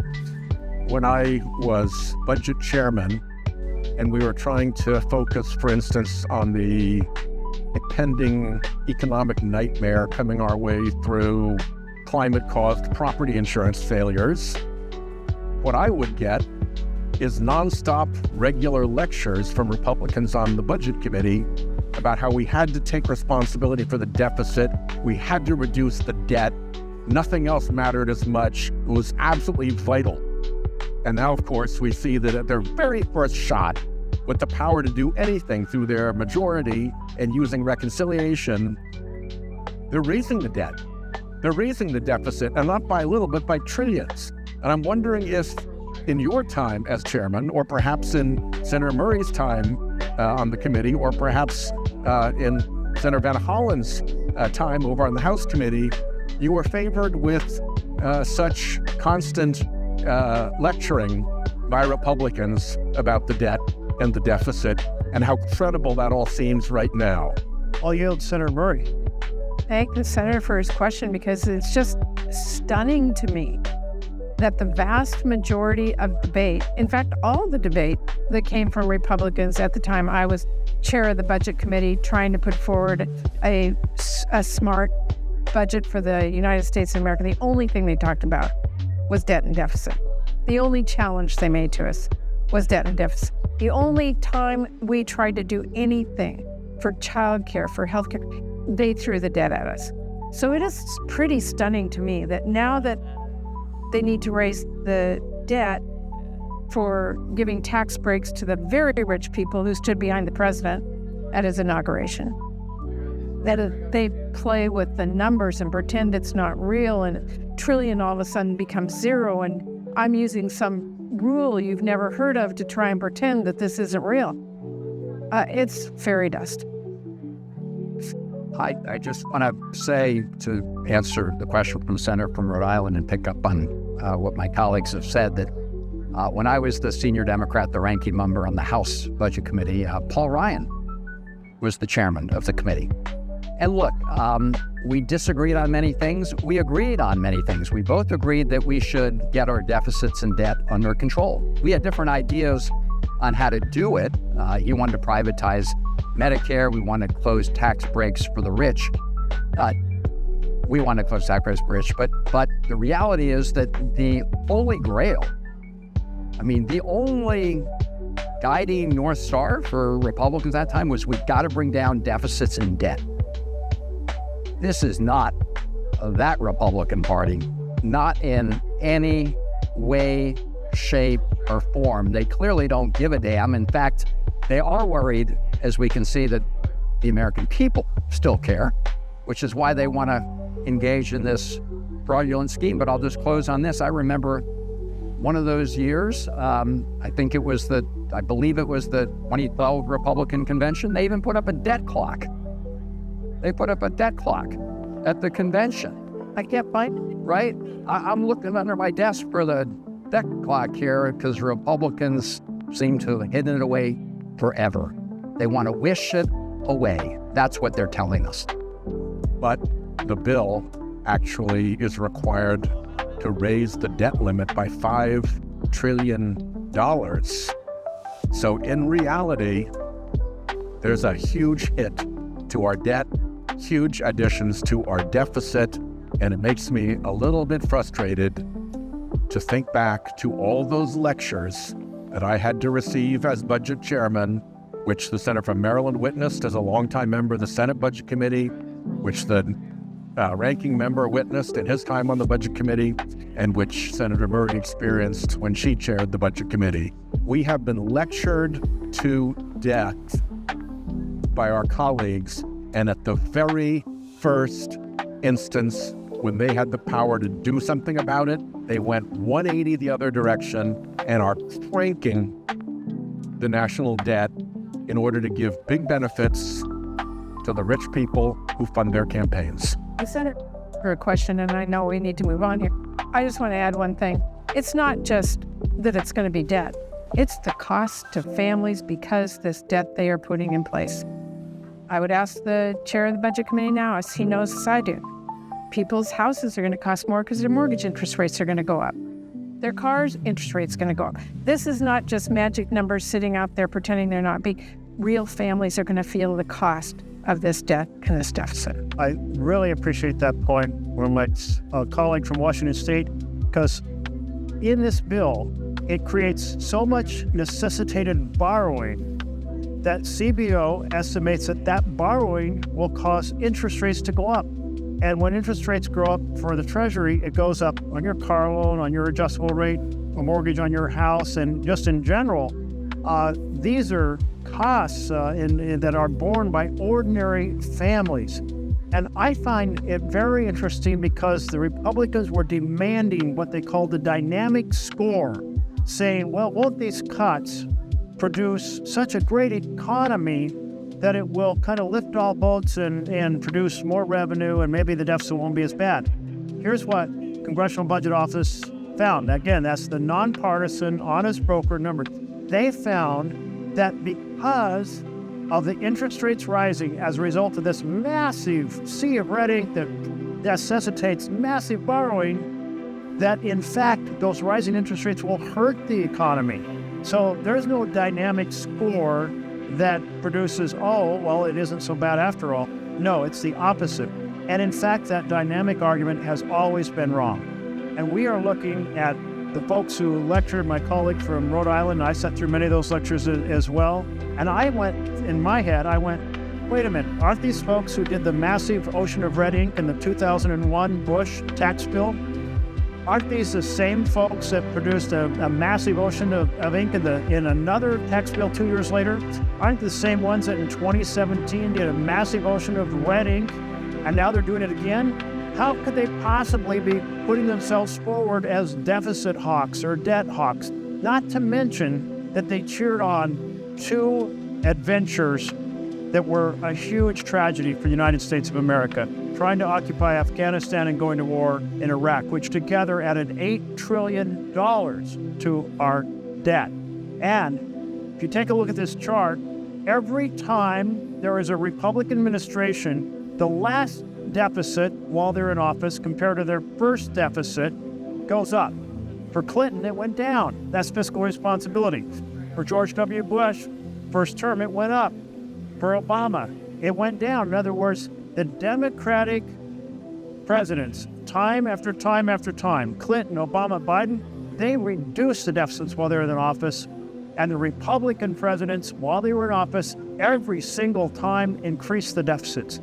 So none of us want to hear any more talk about fiscal responsibility from across the aisle. You want to be fiscally responsible? Vote no on this bill, because this bill takes and fires 16 million people out of health care to finance those tax breaks for billionaires. This bill says 4 million children will go hungry to finance tax breaks for billionaires. This bill is families lose and billionaires win, and the debt goes up, endangering our ability to do basic programs for the entire next generation. It is wrong on every count. And I think collectively, we urge our colleagues to honor the argument they've made over time, that in fact, they were concerned about the deficit. They were concerned about American families. Because if you are concerned about the deficit and debt, if you are concerned about families, you must vote no on this bill. Thank you, Mr. President. Senator Washington. Mr. President, I really want to thank my colleagues. I mean, you just said they used to call themselves deficit hawks. We need to call them deficit robins. They're robbing from you to pay for the billionaires. They are no longer deficit hawks. Great. Thank you. And I think, as Senator Merkley said, if you care about deficits and debt and you don't want working families to have to pay for these tax cuts for billionaires and the rich, vote no on the bill. I'd only add in my last words, watch. Everybody watch as this goes forward, because we will give the Republicans a chance to reduce the increase to the debt and the deficit by peeling back just the tax cuts for the greedy billionaires. We would be voting for working class tax cuts, I'm almost certain. We'll have a chance to bring into stark focus through our amendments what really matters to the folks on the other side of the aisle, and that is the tax cuts for the super wealthy, for the billionaires, for the corporations that are offshoring jobs, and for the biggest polluters in the country. That's where their sweet spot is, and we will expose that through these votes. Those votes, we're not sure when they will start, because the Republicans are redrafting provisions of this bill right now. That's how little time this Senate will have to actually know what's in this 1,000-page bill with all kinds of special deals tucked into it for various members. We will have little time to see, because they're still writing it. So those amendments that my colleague from Rhode Island mentioned, stay tuned. We're not sure if those amendments are going to start at 2 in the morning or if they'll start sometime later tomorrow, but stay tuned and pay attention, because you're going to find out who stands with families and who stands to hurt families in favor of helping billionaires. Thank you. Senator from Washington. Mr. President, thank you. I think it's really important, the discussion we had right now about the deficit and debt, but I want to talk a little bit more about this bill in general. You know, recent KFF polling shows that this Republican big, ugly betrayal bill is overwhelmingly unpopular. In fact, this thing is more underwater than the Titanic. Nearly 2 in 3 Americans view this bill unfavorably. That goes up to nearly 3 in 4 when they learn it will kick millions off their health insurance.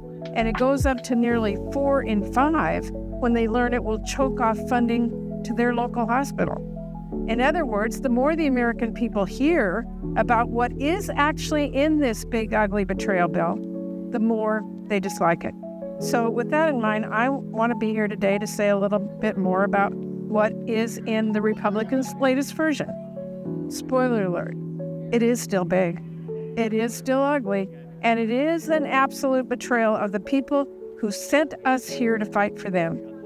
The Republican plan is still going to mean over 16 million people losing health care, As patients get kicked off their ACA plans, kids and struggling families will get kicked off Medicaid. Rural hospitals are going to be forced to shut their doors. The Republican plan is still going to mean more starving families. New red tape is going to cut people off from their SNAP benefits that they need to put food on the table. And it is going to take away kids' school meals.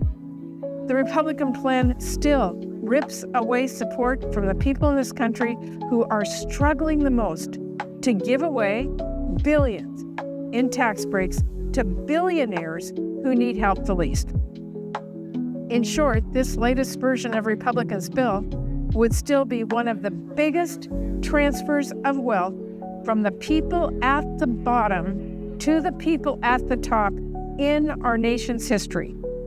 When it comes to health care, this Republican abomination will cause millions of people to lose their insurance and see their costs skyrocket in one way or another. It will create mountains of new paperwork and bureaucratic barriers that are positively meant to kick people off their Medicaid and ACA coverage. And there is new sabotage to the ACA healthcare markets, which will mean more people losing their affordable coverage. Meanwhile, there is nothing, a big fat zero, when it comes to renewing the tax credits Democrats passed to lower your healthcare costs. That's right. While Republicans are showering their billionaire donors in new tax breaks, they will not lift a finger to extend healthcare tax credits that are saving millions of families thousands of dollars a year on health coverage. Instead, they're going to make sure people lose healthcare coverage, including our seniors, people with disabilities, pregnant women, millions of patients who rely on Medicaid. And let's not forget the cuts in their bill are going to shutter hospitals across the country, especially in our rural areas. Do you have Medicaid, Medicare, employer-sponsored coverage? Regardless, Republicans have some pretty bad news for you, because it hardly matters what insurance you're on when you don't have a hospital to get care anymore. In Washington State, we have 14 rural hospitals that are fighting to survive and would likely close under this bill, mostly in areas represented by Republicans, I should add. Not to mention, we have 6 rural labor and delivery units that could be forced to close their doors under this bill. And you know what the Senate Republicans did? They made that problem worse. They put even more pressure on our rural hospitals. I'm telling you, this betrayal is getting bigger and uglier by the day. And this cannot get lost. Republicans want to shut the doors of one of the biggest healthcare providers in the country. They want to defund Planned Parenthood. That is wildly harmful and wildly unpopular. It would shutter at least 200 health centers that provide a wide spectrum of care, including cancer screenings, pap smears, birth control for millions of women. And let's not forget, Republicans are cutting nutrition assistance too.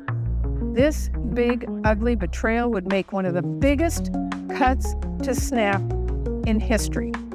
We are talking around a $200 billion cut over the next 10 years.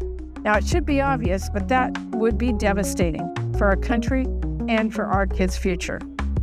And yet, Republicans are not giving up on taking dinner off the table, taking school lunch off kids' trays, all so they can shovel tax cuts at billionaires and wealthy corporations.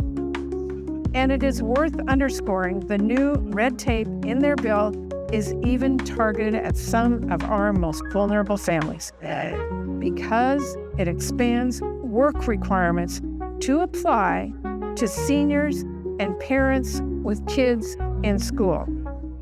Mr. President, when my dad, World War II veteran, got sick with multiple sclerosis, he lost his job. He lost his job. My mom was at home, 7 kids she was raising. My dad lost his job, and my mom had to spend some time getting some new skills so she could go back to work and take care of our family. You know what, during that time, we had to rely on food stamps in my family to feed those 7 kids in my family.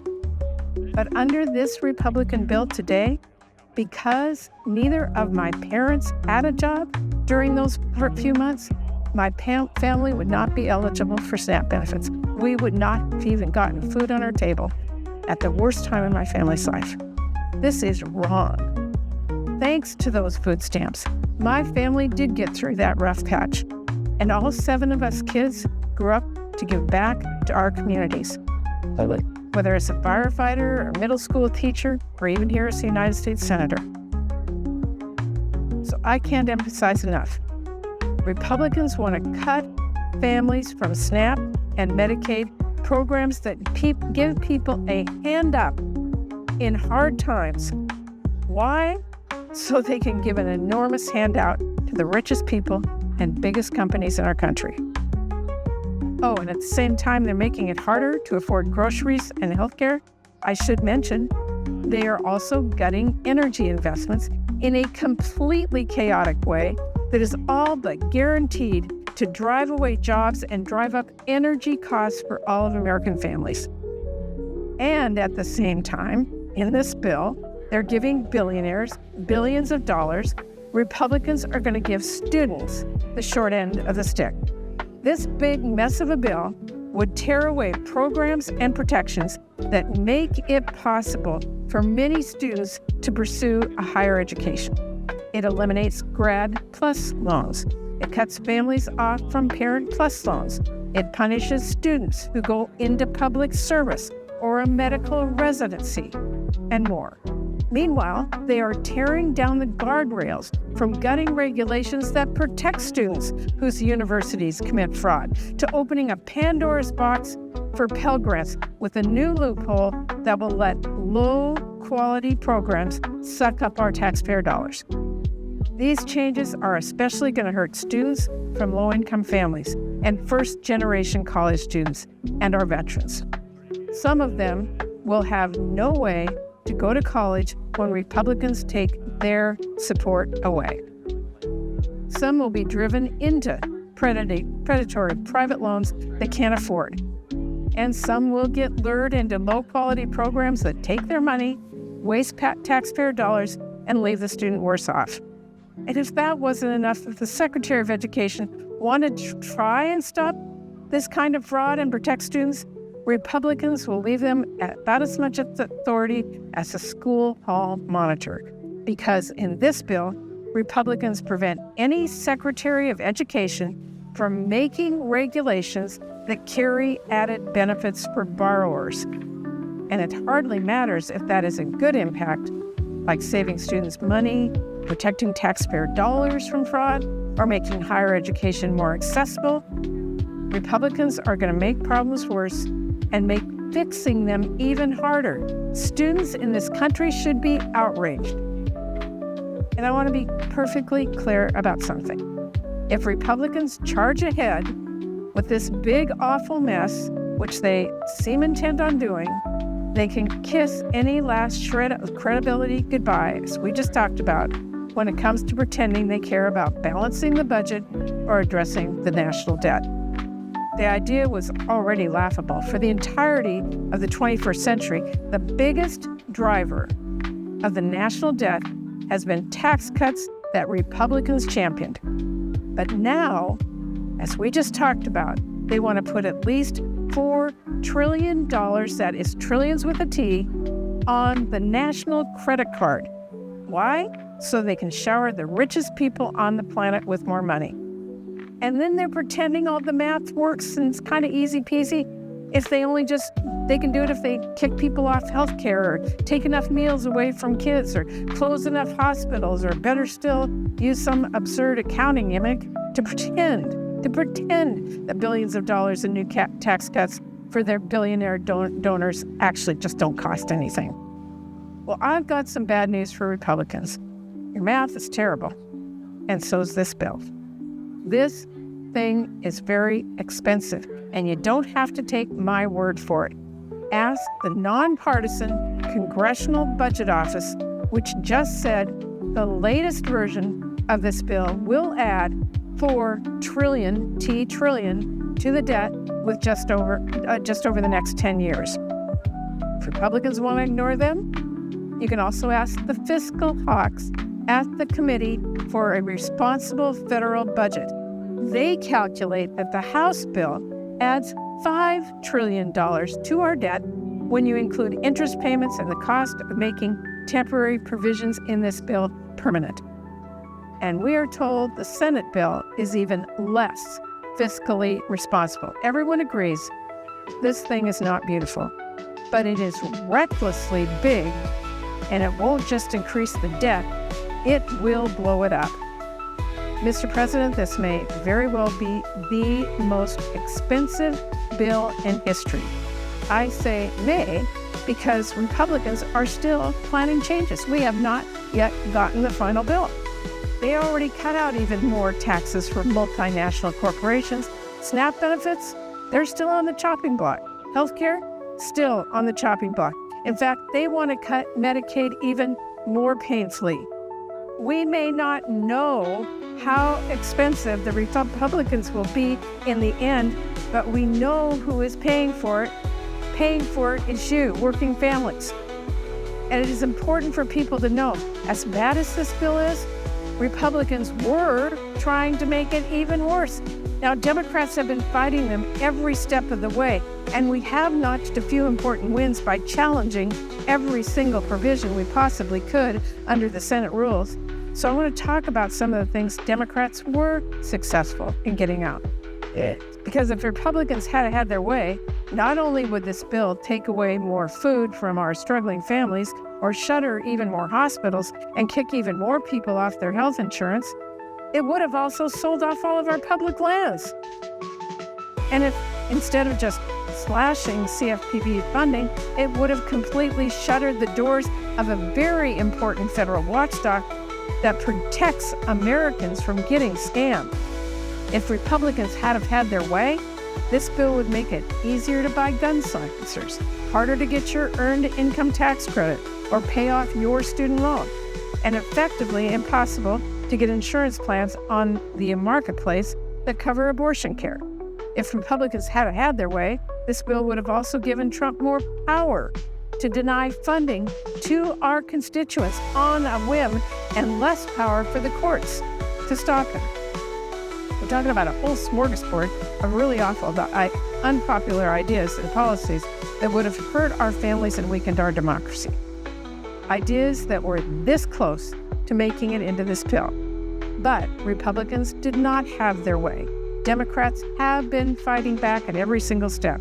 We got those provisions tossed in the shredder, and we are still doing our darndest to send the rest of the bill to the shredder as well. Now, let's be clear. When we talk about how unpopular this bill is with the American people, the reason is simple. This bill polls like garbage because it is garbage. That's why it should go nowhere except a trash bin. Democrats are going to keep pushing back on this monstrosity with absolutely everything we've got at every step we can. We're not going to stand by as Republicans shutter hospitals so the richest people in the country can build another vacation home. We are not going to sit around and let Republicans kick millions of people off of their insurance and raise working families' premiums so corporate executives can get a bigger bonus. And we are not going to be silent as Republicans take food away from struggling families so they can help billionaires fuel up their private jets. We're going to keep speaking up, we're going to keep pushing back, and we're going to make sure everyone knows exactly what is going on here. This bill is deeply unpopular, that much is clear, but if Republicans keep pushing for this disaster, buckle up, because we are only going to keep getting louder and louder about how big this is, how ugly it is, and it's only going to get more unpopular with the folks back home as these provisions are enacted if this bill passes. I'm pretty astounded by how far some Republicans are trying to stick their heads in the sand on this. One Republican senator told their concerned constituents, and I quote, "We're all going to die." Maybe that's a better name for the bill. At least it's more honest. Because when you take health care away from people, when you make it harder to get, when you make it harder to afford, when you close the only hospital for miles, yeah, you're right, people will die. You'd think my colleagues would show a bit more concern about that. Instead, that senator actually doubled down, and in a response video, she filmed walking through a cemetery. I don't know how you get out of touch that much to misunderstand this, but let me be clear about something to our Republicans. Whistling past the graveyard is a metaphor to stop ignoring dangers. It is not a literal messaging suggestion. And if you thought Republicans couldn't be any more dismissive to their own constituents, this week another Republican senator who was speaking about people voicing their concerns about these Medicaid cuts that said they will, quote, people will get over it. Mr. President, I have news for every one of my Republican colleagues who is trying to deny the reality of this bill and pretend the fairy tales they are telling themselves are true. When someone's local hospital closes, they don't get over it. When someone's kid is kicked off health care, they do not get over it. And if Republicans don't want to take my word for it, they can listen to the doctor I spoke with who warned when patients go uninsured, they delay care and it increases costs for everyone. Instead of paying $10 for diabetic medication, we'll pay $10,000 for an amputation. Or Republicans can actually read the countless letters I'm getting from my constituents, sharing their stories. Quote, my dad is a double amputee. He relies on Medicaid. Without Medicaid, we couldn't get my kids anti-seizure medication. Or I'm a full-time caregiver for my daughter with cerebral palsy, or my son with spina bifida, or my elderly mother, and this bill threatens to kick them off their health care and the support services they rely on to survive. Or better yet, Republicans can go out and talk to their own constituents, because I have no doubt they will hear similar stories. They will even come to you. Advocates have been here in D.C. all week. I've seen them in the halls. I've heard them from my office. And now Republicans can listen to the people across the country who are warning them about this bill, and they can do the right thing and abandon this effort, or they can keep ignoring them. But make no mistake, in the end, the American people will have their voices and their votes heard. Because at the end of the day, this bill, this monstrosity of a bill, is all in the goal of a tax break for multi-billionaires and corporations, and the way they pay for it is by taking away your health care and your nutrition. In fact, the things your family or your neighbors or people you know rely on. That's just wrong. It's un-American, and we're fighting back. Thank you, Mr. President. I yield the floor.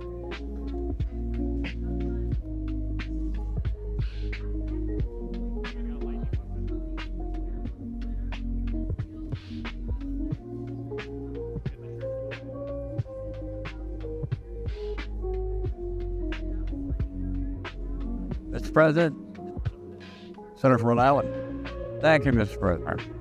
Mr. President, I rise today to oppose this partisan reconciliation bill. Republicans have named it the One Big Beautiful Bill, but you'd only use that kind of title if you were trying to hide something. And here's the simple truth. This bill takes health insurance and food assistance away from millions of Americans and gives President Trump's billionaire and millionaire friends giant tax cuts. In this bill, it would provide hundreds of billions of dollars in tax giveaways to the country's 902 billionaires and millionaires, while kicking 17 million Americans off their health insurance. Just weigh the balance. 902 beneficiaries with extraordinary tax deductions and tax benefits versus denial of health care to 17 million Americans. It doesn't balance. And despite slashing health care, somehow this bill will add trillions of dollars to our national debt. It will further weaken our financial position in the world. It will indeed have many countries wondering if the United States is, as it has been since the end of World War II, the place to put their resources, their investments, their reserves. This could have profound fiscal and monetary implications for the United States. And if you tie that together with this tariff battle, we are headed economically in the wrong direction as we are socially. This bill is loaded with outrageous special interest giveaways and President Trump's personal political priorities. For example, $7.5 billion for wealthy developers to use for luxury housing and other high-priced developments at a time when affordable housing for working family is a crisis in every state in the country. $1.7 billion for gun makers who will be able to sell silencers, sawed-off shotguns, short-barreled rifles, and other very dangerous weapons and components tax-free, making our streets more dangerous for police and for the American people. And indeed, especially for the police, because they're the first responders. They're the ones that are typically going to the door, wondering if the person behind that door has an automatic weapon or some other weapon designed not to hunt or shoot, but to kill. Hundreds of millions of dollars in new tax cuts for extraordinarily wealthy oil and gas companies, and $40 million for a Garden of Heroes, a sculpture garden to honor President Trump's favorite historical personalities. And at the same time, it slashes the budget for the Consumer Financial Protection Bureau, which makes sure that shady payday lenders, mortgage lenders, and banks don't fleece American families. And in particular, the military division of the CFPB protects men and women in the uniform of the United States. We were able to pass an interest cap of 36% for active duty personnel. And that is going to be ignored because there's no one to enforce it. And we are going to see, as we have in the past, our soldiers, sailors, airmen, guardians exploited, systematically exploited by all those little automobile shops and payday lenders and everything else that surrounds every military support base in this country. It's a tale as old as time. My Republican colleagues showering the rich with tax benefits and prioritizing favored industries and friends. President Bush joined with a Republican Congress to do that. Of course, I opposed it. Oh, by the way, when President Bush did that, we were projected to have, over the next 10 years, a multi-trillion-dollar surplus. Of course, this legislation will lead us to a multi-trillion-dollar deficit. And it's interesting because when I was younger, the Republicans all associated themselves with fiscal responsibility, balanced budgets, surpluses. That's not the case. President Trump exacerbated the situation in his first term by his grand giveaway. But this time, President Trump and my colleagues on the other side of the aisle are depriving millions of Americans of their health care coverage to pay for it. They are intent on punishing the most vulnerable Americans in this bill, simply for the crime of being poor. In fact, in many cases, despite working very long hours and being poor. I came here to Congress and the Senate after serving my country in the U.S. Army, as the President did with great distinction in the United States Navy as a Navy SEAL. I came here to serve my constituents and improve the lives of average Americans. And I think most of my colleagues, Democrats and Republicans alike, came with the same goal. And according to press reports, a few of my colleagues on the other side of the aisle are starting to realize that this bill is going to do great damage to their constituents. One Republican colleague has warned that this bill could leave 600,000 of his constituents without health care coverage and blow a $38 billion hole in his state's budget. That would be a devastating effect. One of the other aspects of this attack on our healthcare system is there's some people that believe, well, Medicaid doesn't touch me. It certainly does. Because when you extract that much money from the healthcare system, what will private health insurance do? They'll raise their rates. Everyone will be paying more. And some won't be able to afford it. They'll have to go without coverage. And that is going to be a tragedy for this country. Now, knowing the damage this bill is going to do, one must ask, why would anyone support this? But this legislation is more than just numbers. I've heard from countless Rhode Islanders who are concerned about these cuts during meetings, in letters, or I bump into them at the grocery store or the pharmacy. They've been telling me about how Medicaid has helped them and their family. I've been meeting, for example, with Christina from Smithfield, Rhode Island for many years. Her daughter, Lauren, was born with cystic fibrosis and has endured countless hospitalizations, procedures, medications, and other challenges as she navigates life with this disease. Christina, Lauren, and their family have private insurance, but Medicaid also helps cover the expenses not covered by private insurance for people with serious illnesses who are not able to work.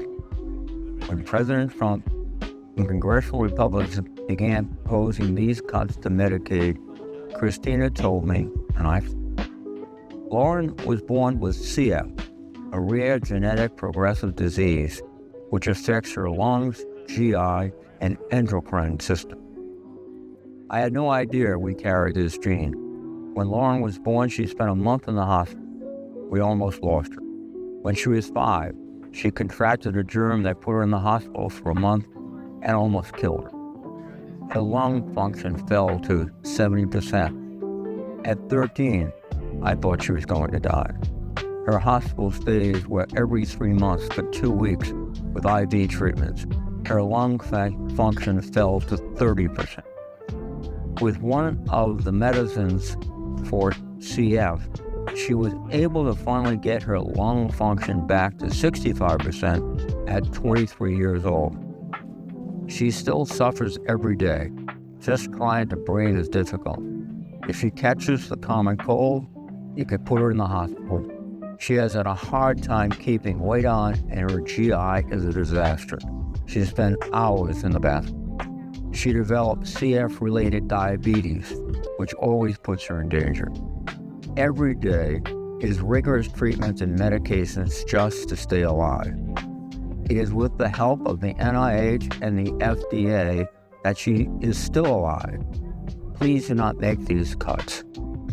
If Medicaid is cut, when she is 26, 2 years from now, she will have no way to pay for all of her hospitalizations, medications, and treatments.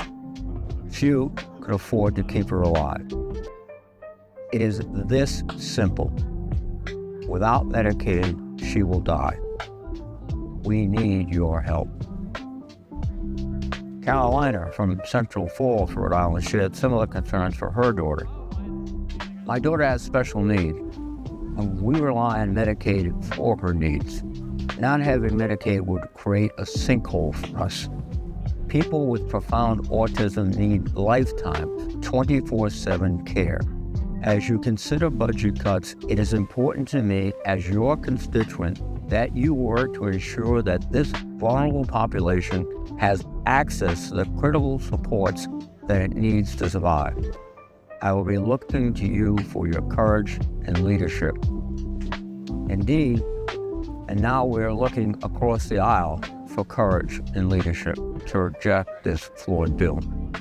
I received an email from one constituent, Wally, in Cranston, Rhode Island. She is a 71-year-old retiree on Medicare. Her husband is 72 with Alzheimer's disease, living in a nursing home under hospice care and relying on Medicaid for his health care. She wrote to me that she was, quote, terrified at all the cuts to programs and services that she and her husband so desperately rely on. Without Medicaid, she wonders if she or her husband would be able to continue receiving care. I also heard from Diane in Coventry, Rhode Island, whose daughter gets life-saving care through Medicaid. Diane said, Medicaid is important to me personally. Medicaid matters to me and my family. My 15-year-old daughter suffered a brain bleed and a stroke at the age of 5. It came out of nowhere and was very unexpected. She has spent a lot of time in the hospital, rehabilitation services, doctor's offices, appointments, etc. over the past almost 10 years. Medicaid allows her to be home and taken care of on a daily basis. Without Medicaid, she would not be able to receive hospital-level care at home. She wouldn't have a wheelchair or any other durable medical equipment. She wouldn't be able to get her life-saving medications or the nourishment she needs through her G-tube. Please, I urge you to save Medicaid, not only for my family, but for millions of others. All of our lives depend on it. Now, my colleagues on the other side of the aisle may say, we're not going to cut these people's Medicaid, we're just going after the fraudsters, the freeloaders who aren't working. Now, who exactly are these fraudsters and freeloaders? Is it the elderly patient who needs expensive nursing home care? Is it the child with a serious chronic health condition? Should we cut off these people's access to health care because they can't work? They physically cannot work? Or because the constant paperwork work requirements got lost in the shuffle? Let's be clear. If my colleagues were serious about eliminating fraud, they would be providing states with more resources to investigate questionable claims and bad actors. Medicaid coverage is not extravagant, it is a lifeline. If my colleagues were sincere in their claim that these cuts are about protecting the program, quote, for the people who need it the most, as the majority leader has claimed, then they would be investing the so-called savings back into Medicaid instead of blowing it on tax cuts for the well-off. Instead, this bill is cutting funding to states for Medicaid, and states will have no choice but to pick and choose who will get access to care. But don't take my word for it. The Nonpartisan Congressional Budget Office, CBO, estimates that this bill will cause nearly 17 million Americans to lose their health insurance. 17 million people. That's not fraud. It's just making it harder for people to get health care.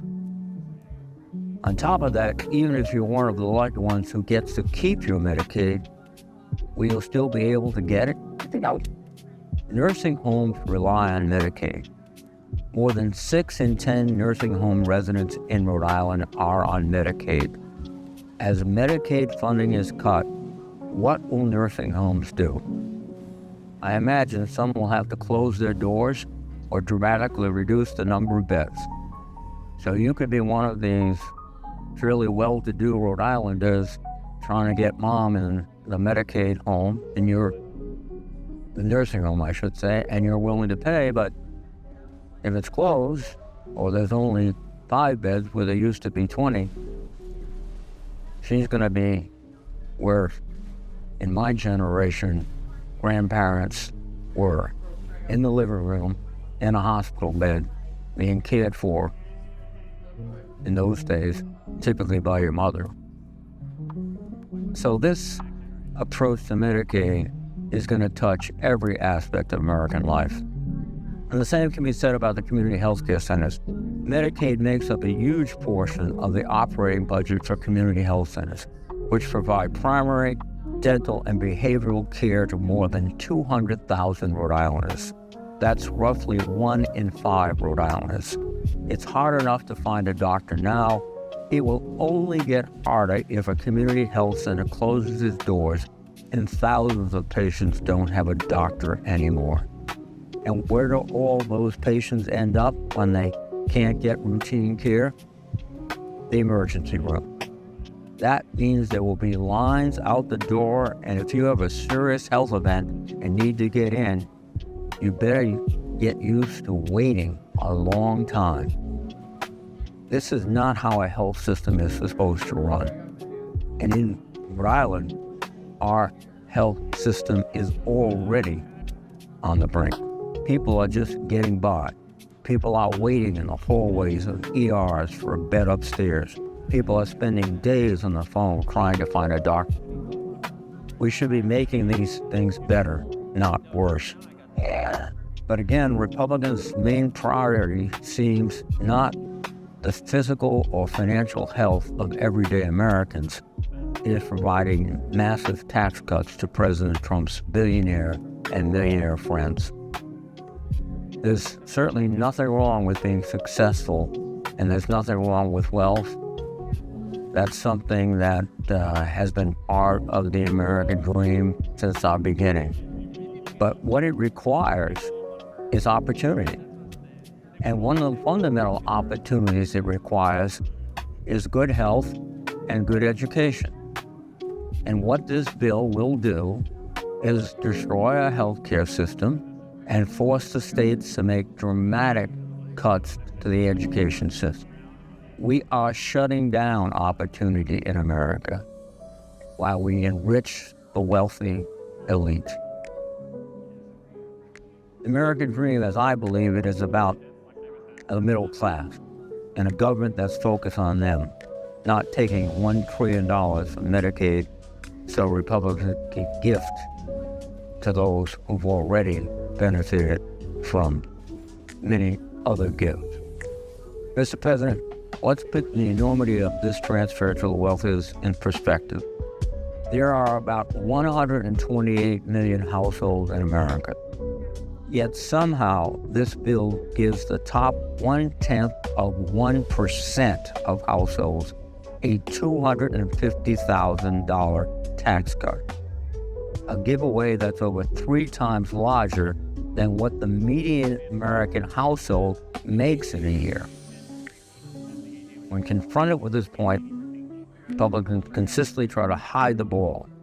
Middle and working class Americans are getting tax cuts too, they say. Who cares if the rich gets richer? Well, the Senate bill raises taxes on the lowest income Americans, the same families from whom Republicans are ripping away health care and other benefits.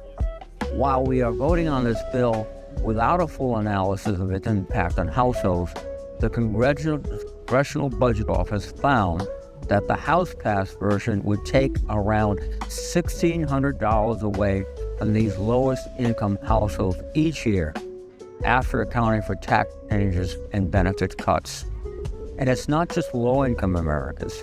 Researchers at Penn's Wharton School of Business have found that most Americans lose money under the House bill in future years, too. I want to be crystal clear. We need to reform our tax care system.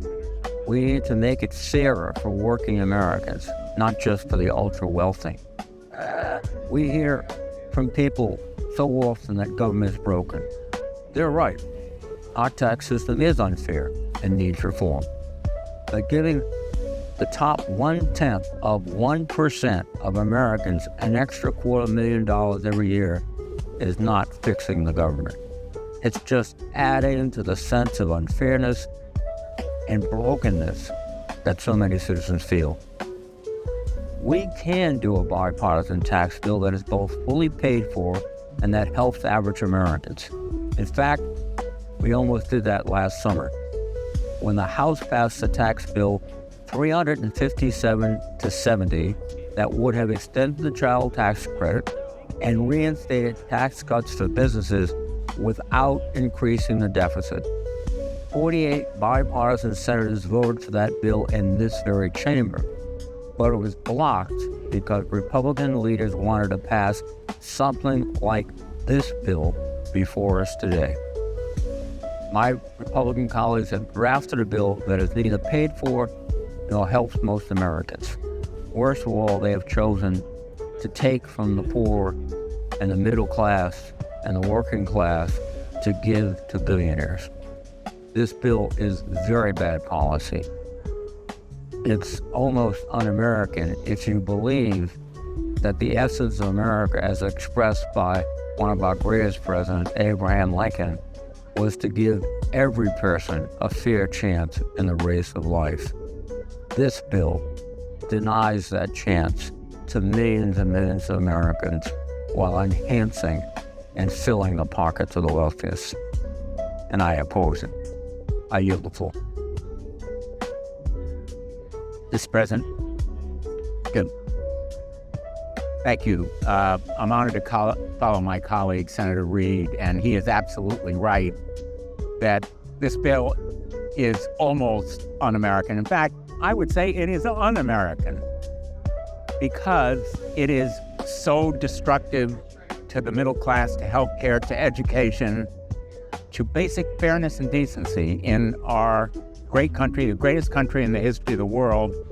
It would balloon the debt and the deficit by $4 trillion, and yet my Republican colleagues have sought to disguise and hide that reprehensible pain and damage to the American system. It would cut Medicaid by $930 billion, which means billions in cuts for Connecticut, hundreds of thousands of Connecticut children and families off Medicaid, food nutrition shredded, and student loans decimated. These kinds of impacts on Connecticut are mirrored through the whole country. And the American people are beginning to get it.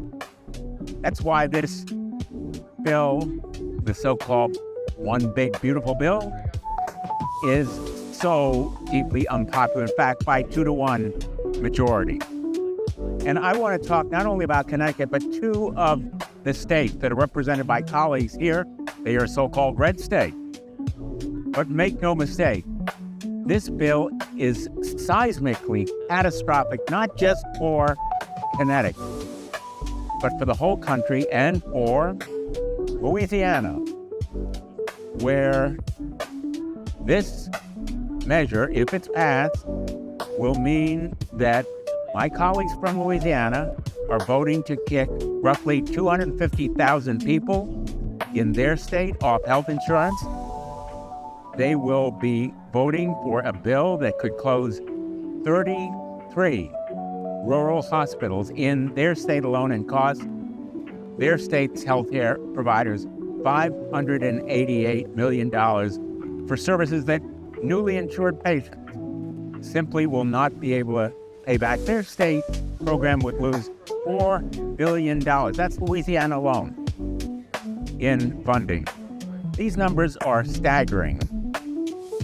And they're the reason that every major health system in Louisiana is opposing this bill. Just yesterday, they sent a letter warning that cuts in this bill, and I'm quoting the Louisiana healthcare providers here, quote, would be historic in their devastation and warrant our shared advocacy to protect our patients and the care we provide them in hospitals and clinics. I could go on about Louisiana.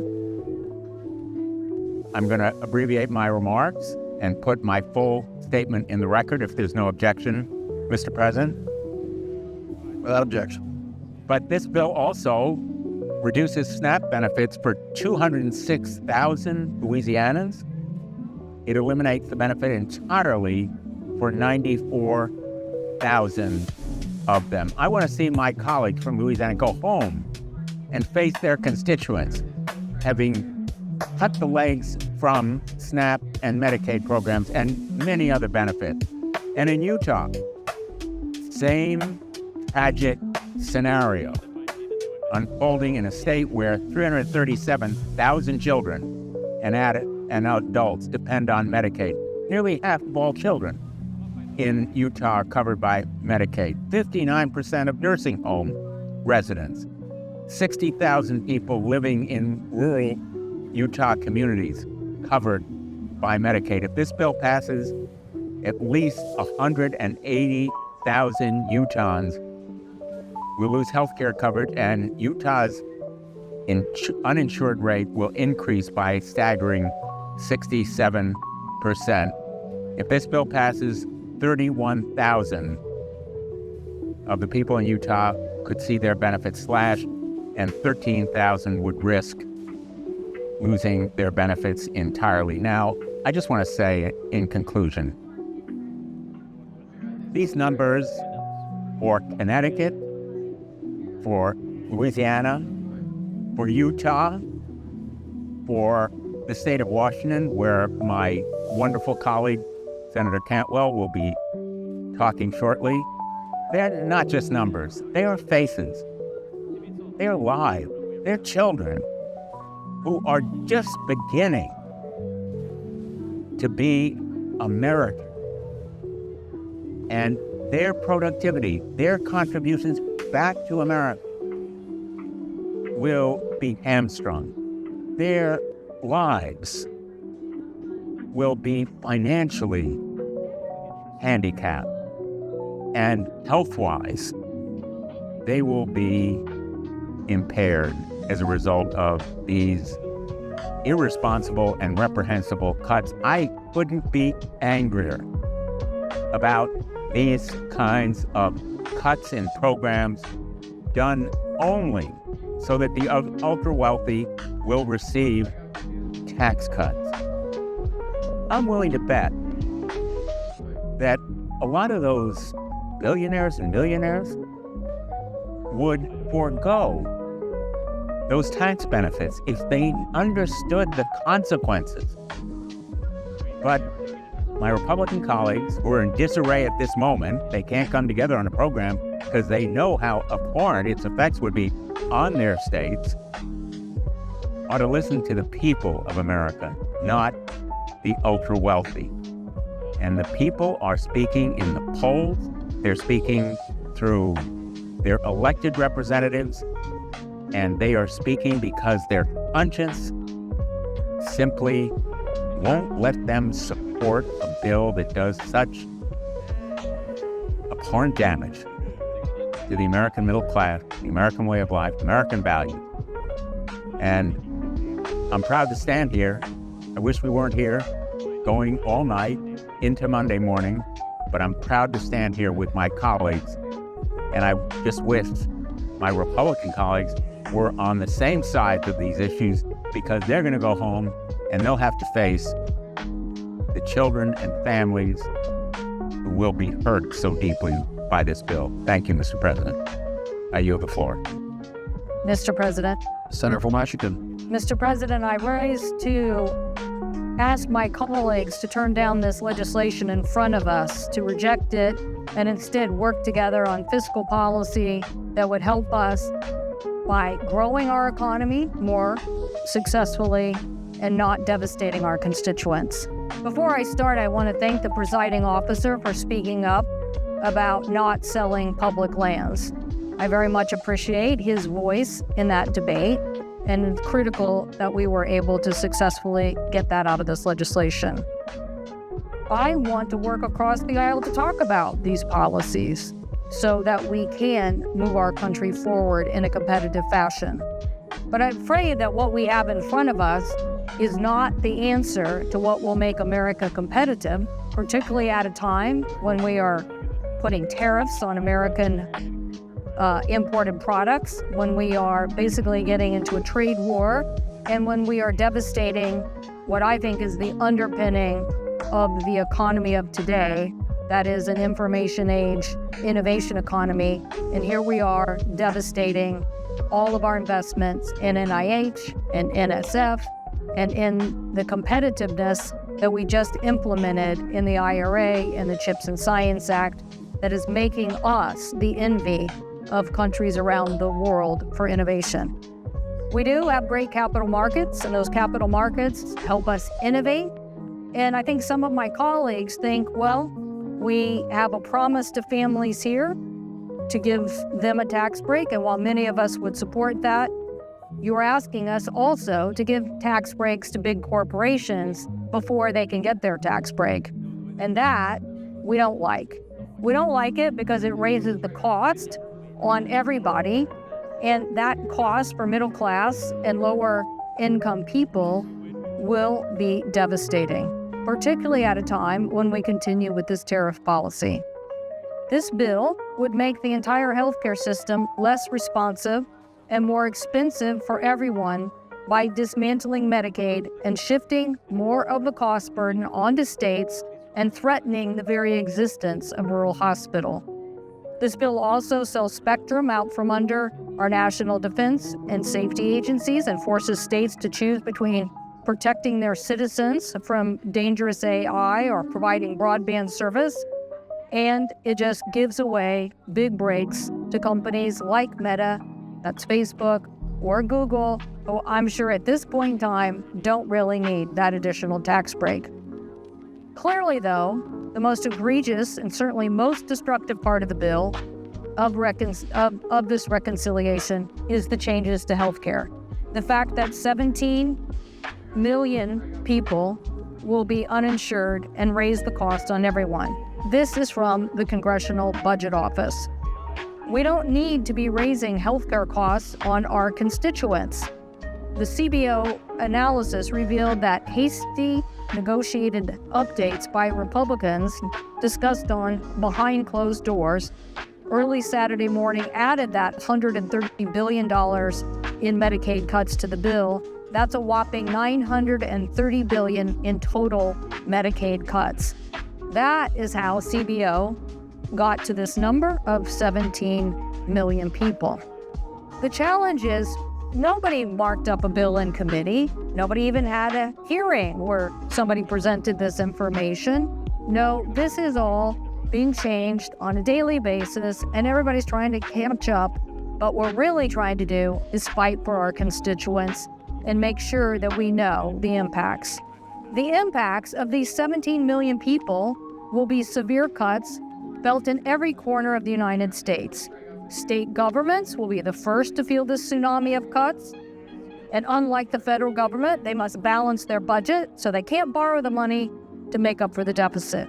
In our state, the state of Washington, our governor and legislators have to grapple with an estimated $3 billion shortfall that this will bring to them as a result of this many people losing coverage. Yesterday, I held a virtual press conference with a group of Republican state representatives. A Republican Utah state representative who, Ray Ward, who just also happens to be a physician, warned that these cuts will amount to $1 billion budget deficit per year in his state of Utah. That budget shortfall forces his state government to make some very difficult decisions. They have to decide whether to cut reimbursements to providers, cut medical services, cut more people off the rolls, or make drastic measures like increasing everyone's taxes. Kevin Leonard and Steve Hobbs, one of them is the executive director of the Association of County Commissioners of North Carolina, and the other, Missouri representative, basically said as county government leaders and state leaders, they are worried that this bill basically is an unfunded mandate on them. Commissioner Hobbs said, where they will feel it most is that services like behavioral treatment will now have to be provided through the jails instead of a medical setting. Our own Peninsula Health expert who was on the call basically said that in their region of our state, this could be as much as a 25 to 45% cut in behavioral health. So that's what happens when you cut people off of Medicaid. The amount of money, since Medicaid is 1 in 5 dollars is a Medicaid dollar, you're going to take that much out of the system. These people do not operate on wild, profitable margins. oftentimes barely breaking even, or in behavioral health, oftentimes losing money. But I guarantee you, if instead of seeing this Medicaid population in a behavioral health setting, you think you're going to see them in the emergency room or a jail, it is going to cost us a lot more money. It's going to cost our state, our county, and the local region a lot more money. Not only will this bill diminish their Medicaid revenues, but it will also increase the uncompensated care. Some are estimating to be $42 billion. Our rural hospitals, our rural healthcare challenges will be devastating. In Washington, over 300,000 people will lose health insurance. And these are people who were easily treatable, conditions that if you treat them, chances are they will be dealt with. But now, if you don't treat them, they're going to go to the emergency room and they're going to raise costs on everyone. These families depend on this care. Last week, I spoke on the floor about one of my constituents. Britton Winterrose talked about his daughter Leda, a 5-year-old girl who had a rare condition that when she stopped breathing, she does stop breathing in her sleep if she doesn't have oxygen. Mr. Winterrose talked about how even though he had a very expensive platinum plan, it didn't cover her costs. And just by doing this Medicaid and covering their cost, basically they have saved her life and they have enjoyed her in the many years enjoy that they have given to them. Why are we making the Winterroses sweat over whether their daughter is going to be able to keep Medicaid? About whether the whole system in their part of our state is going to be able to keep doing Medicaid? Right now, people are estimating that 5.4 million people will get pushed into medical debt because of health care and the cuts in this bill.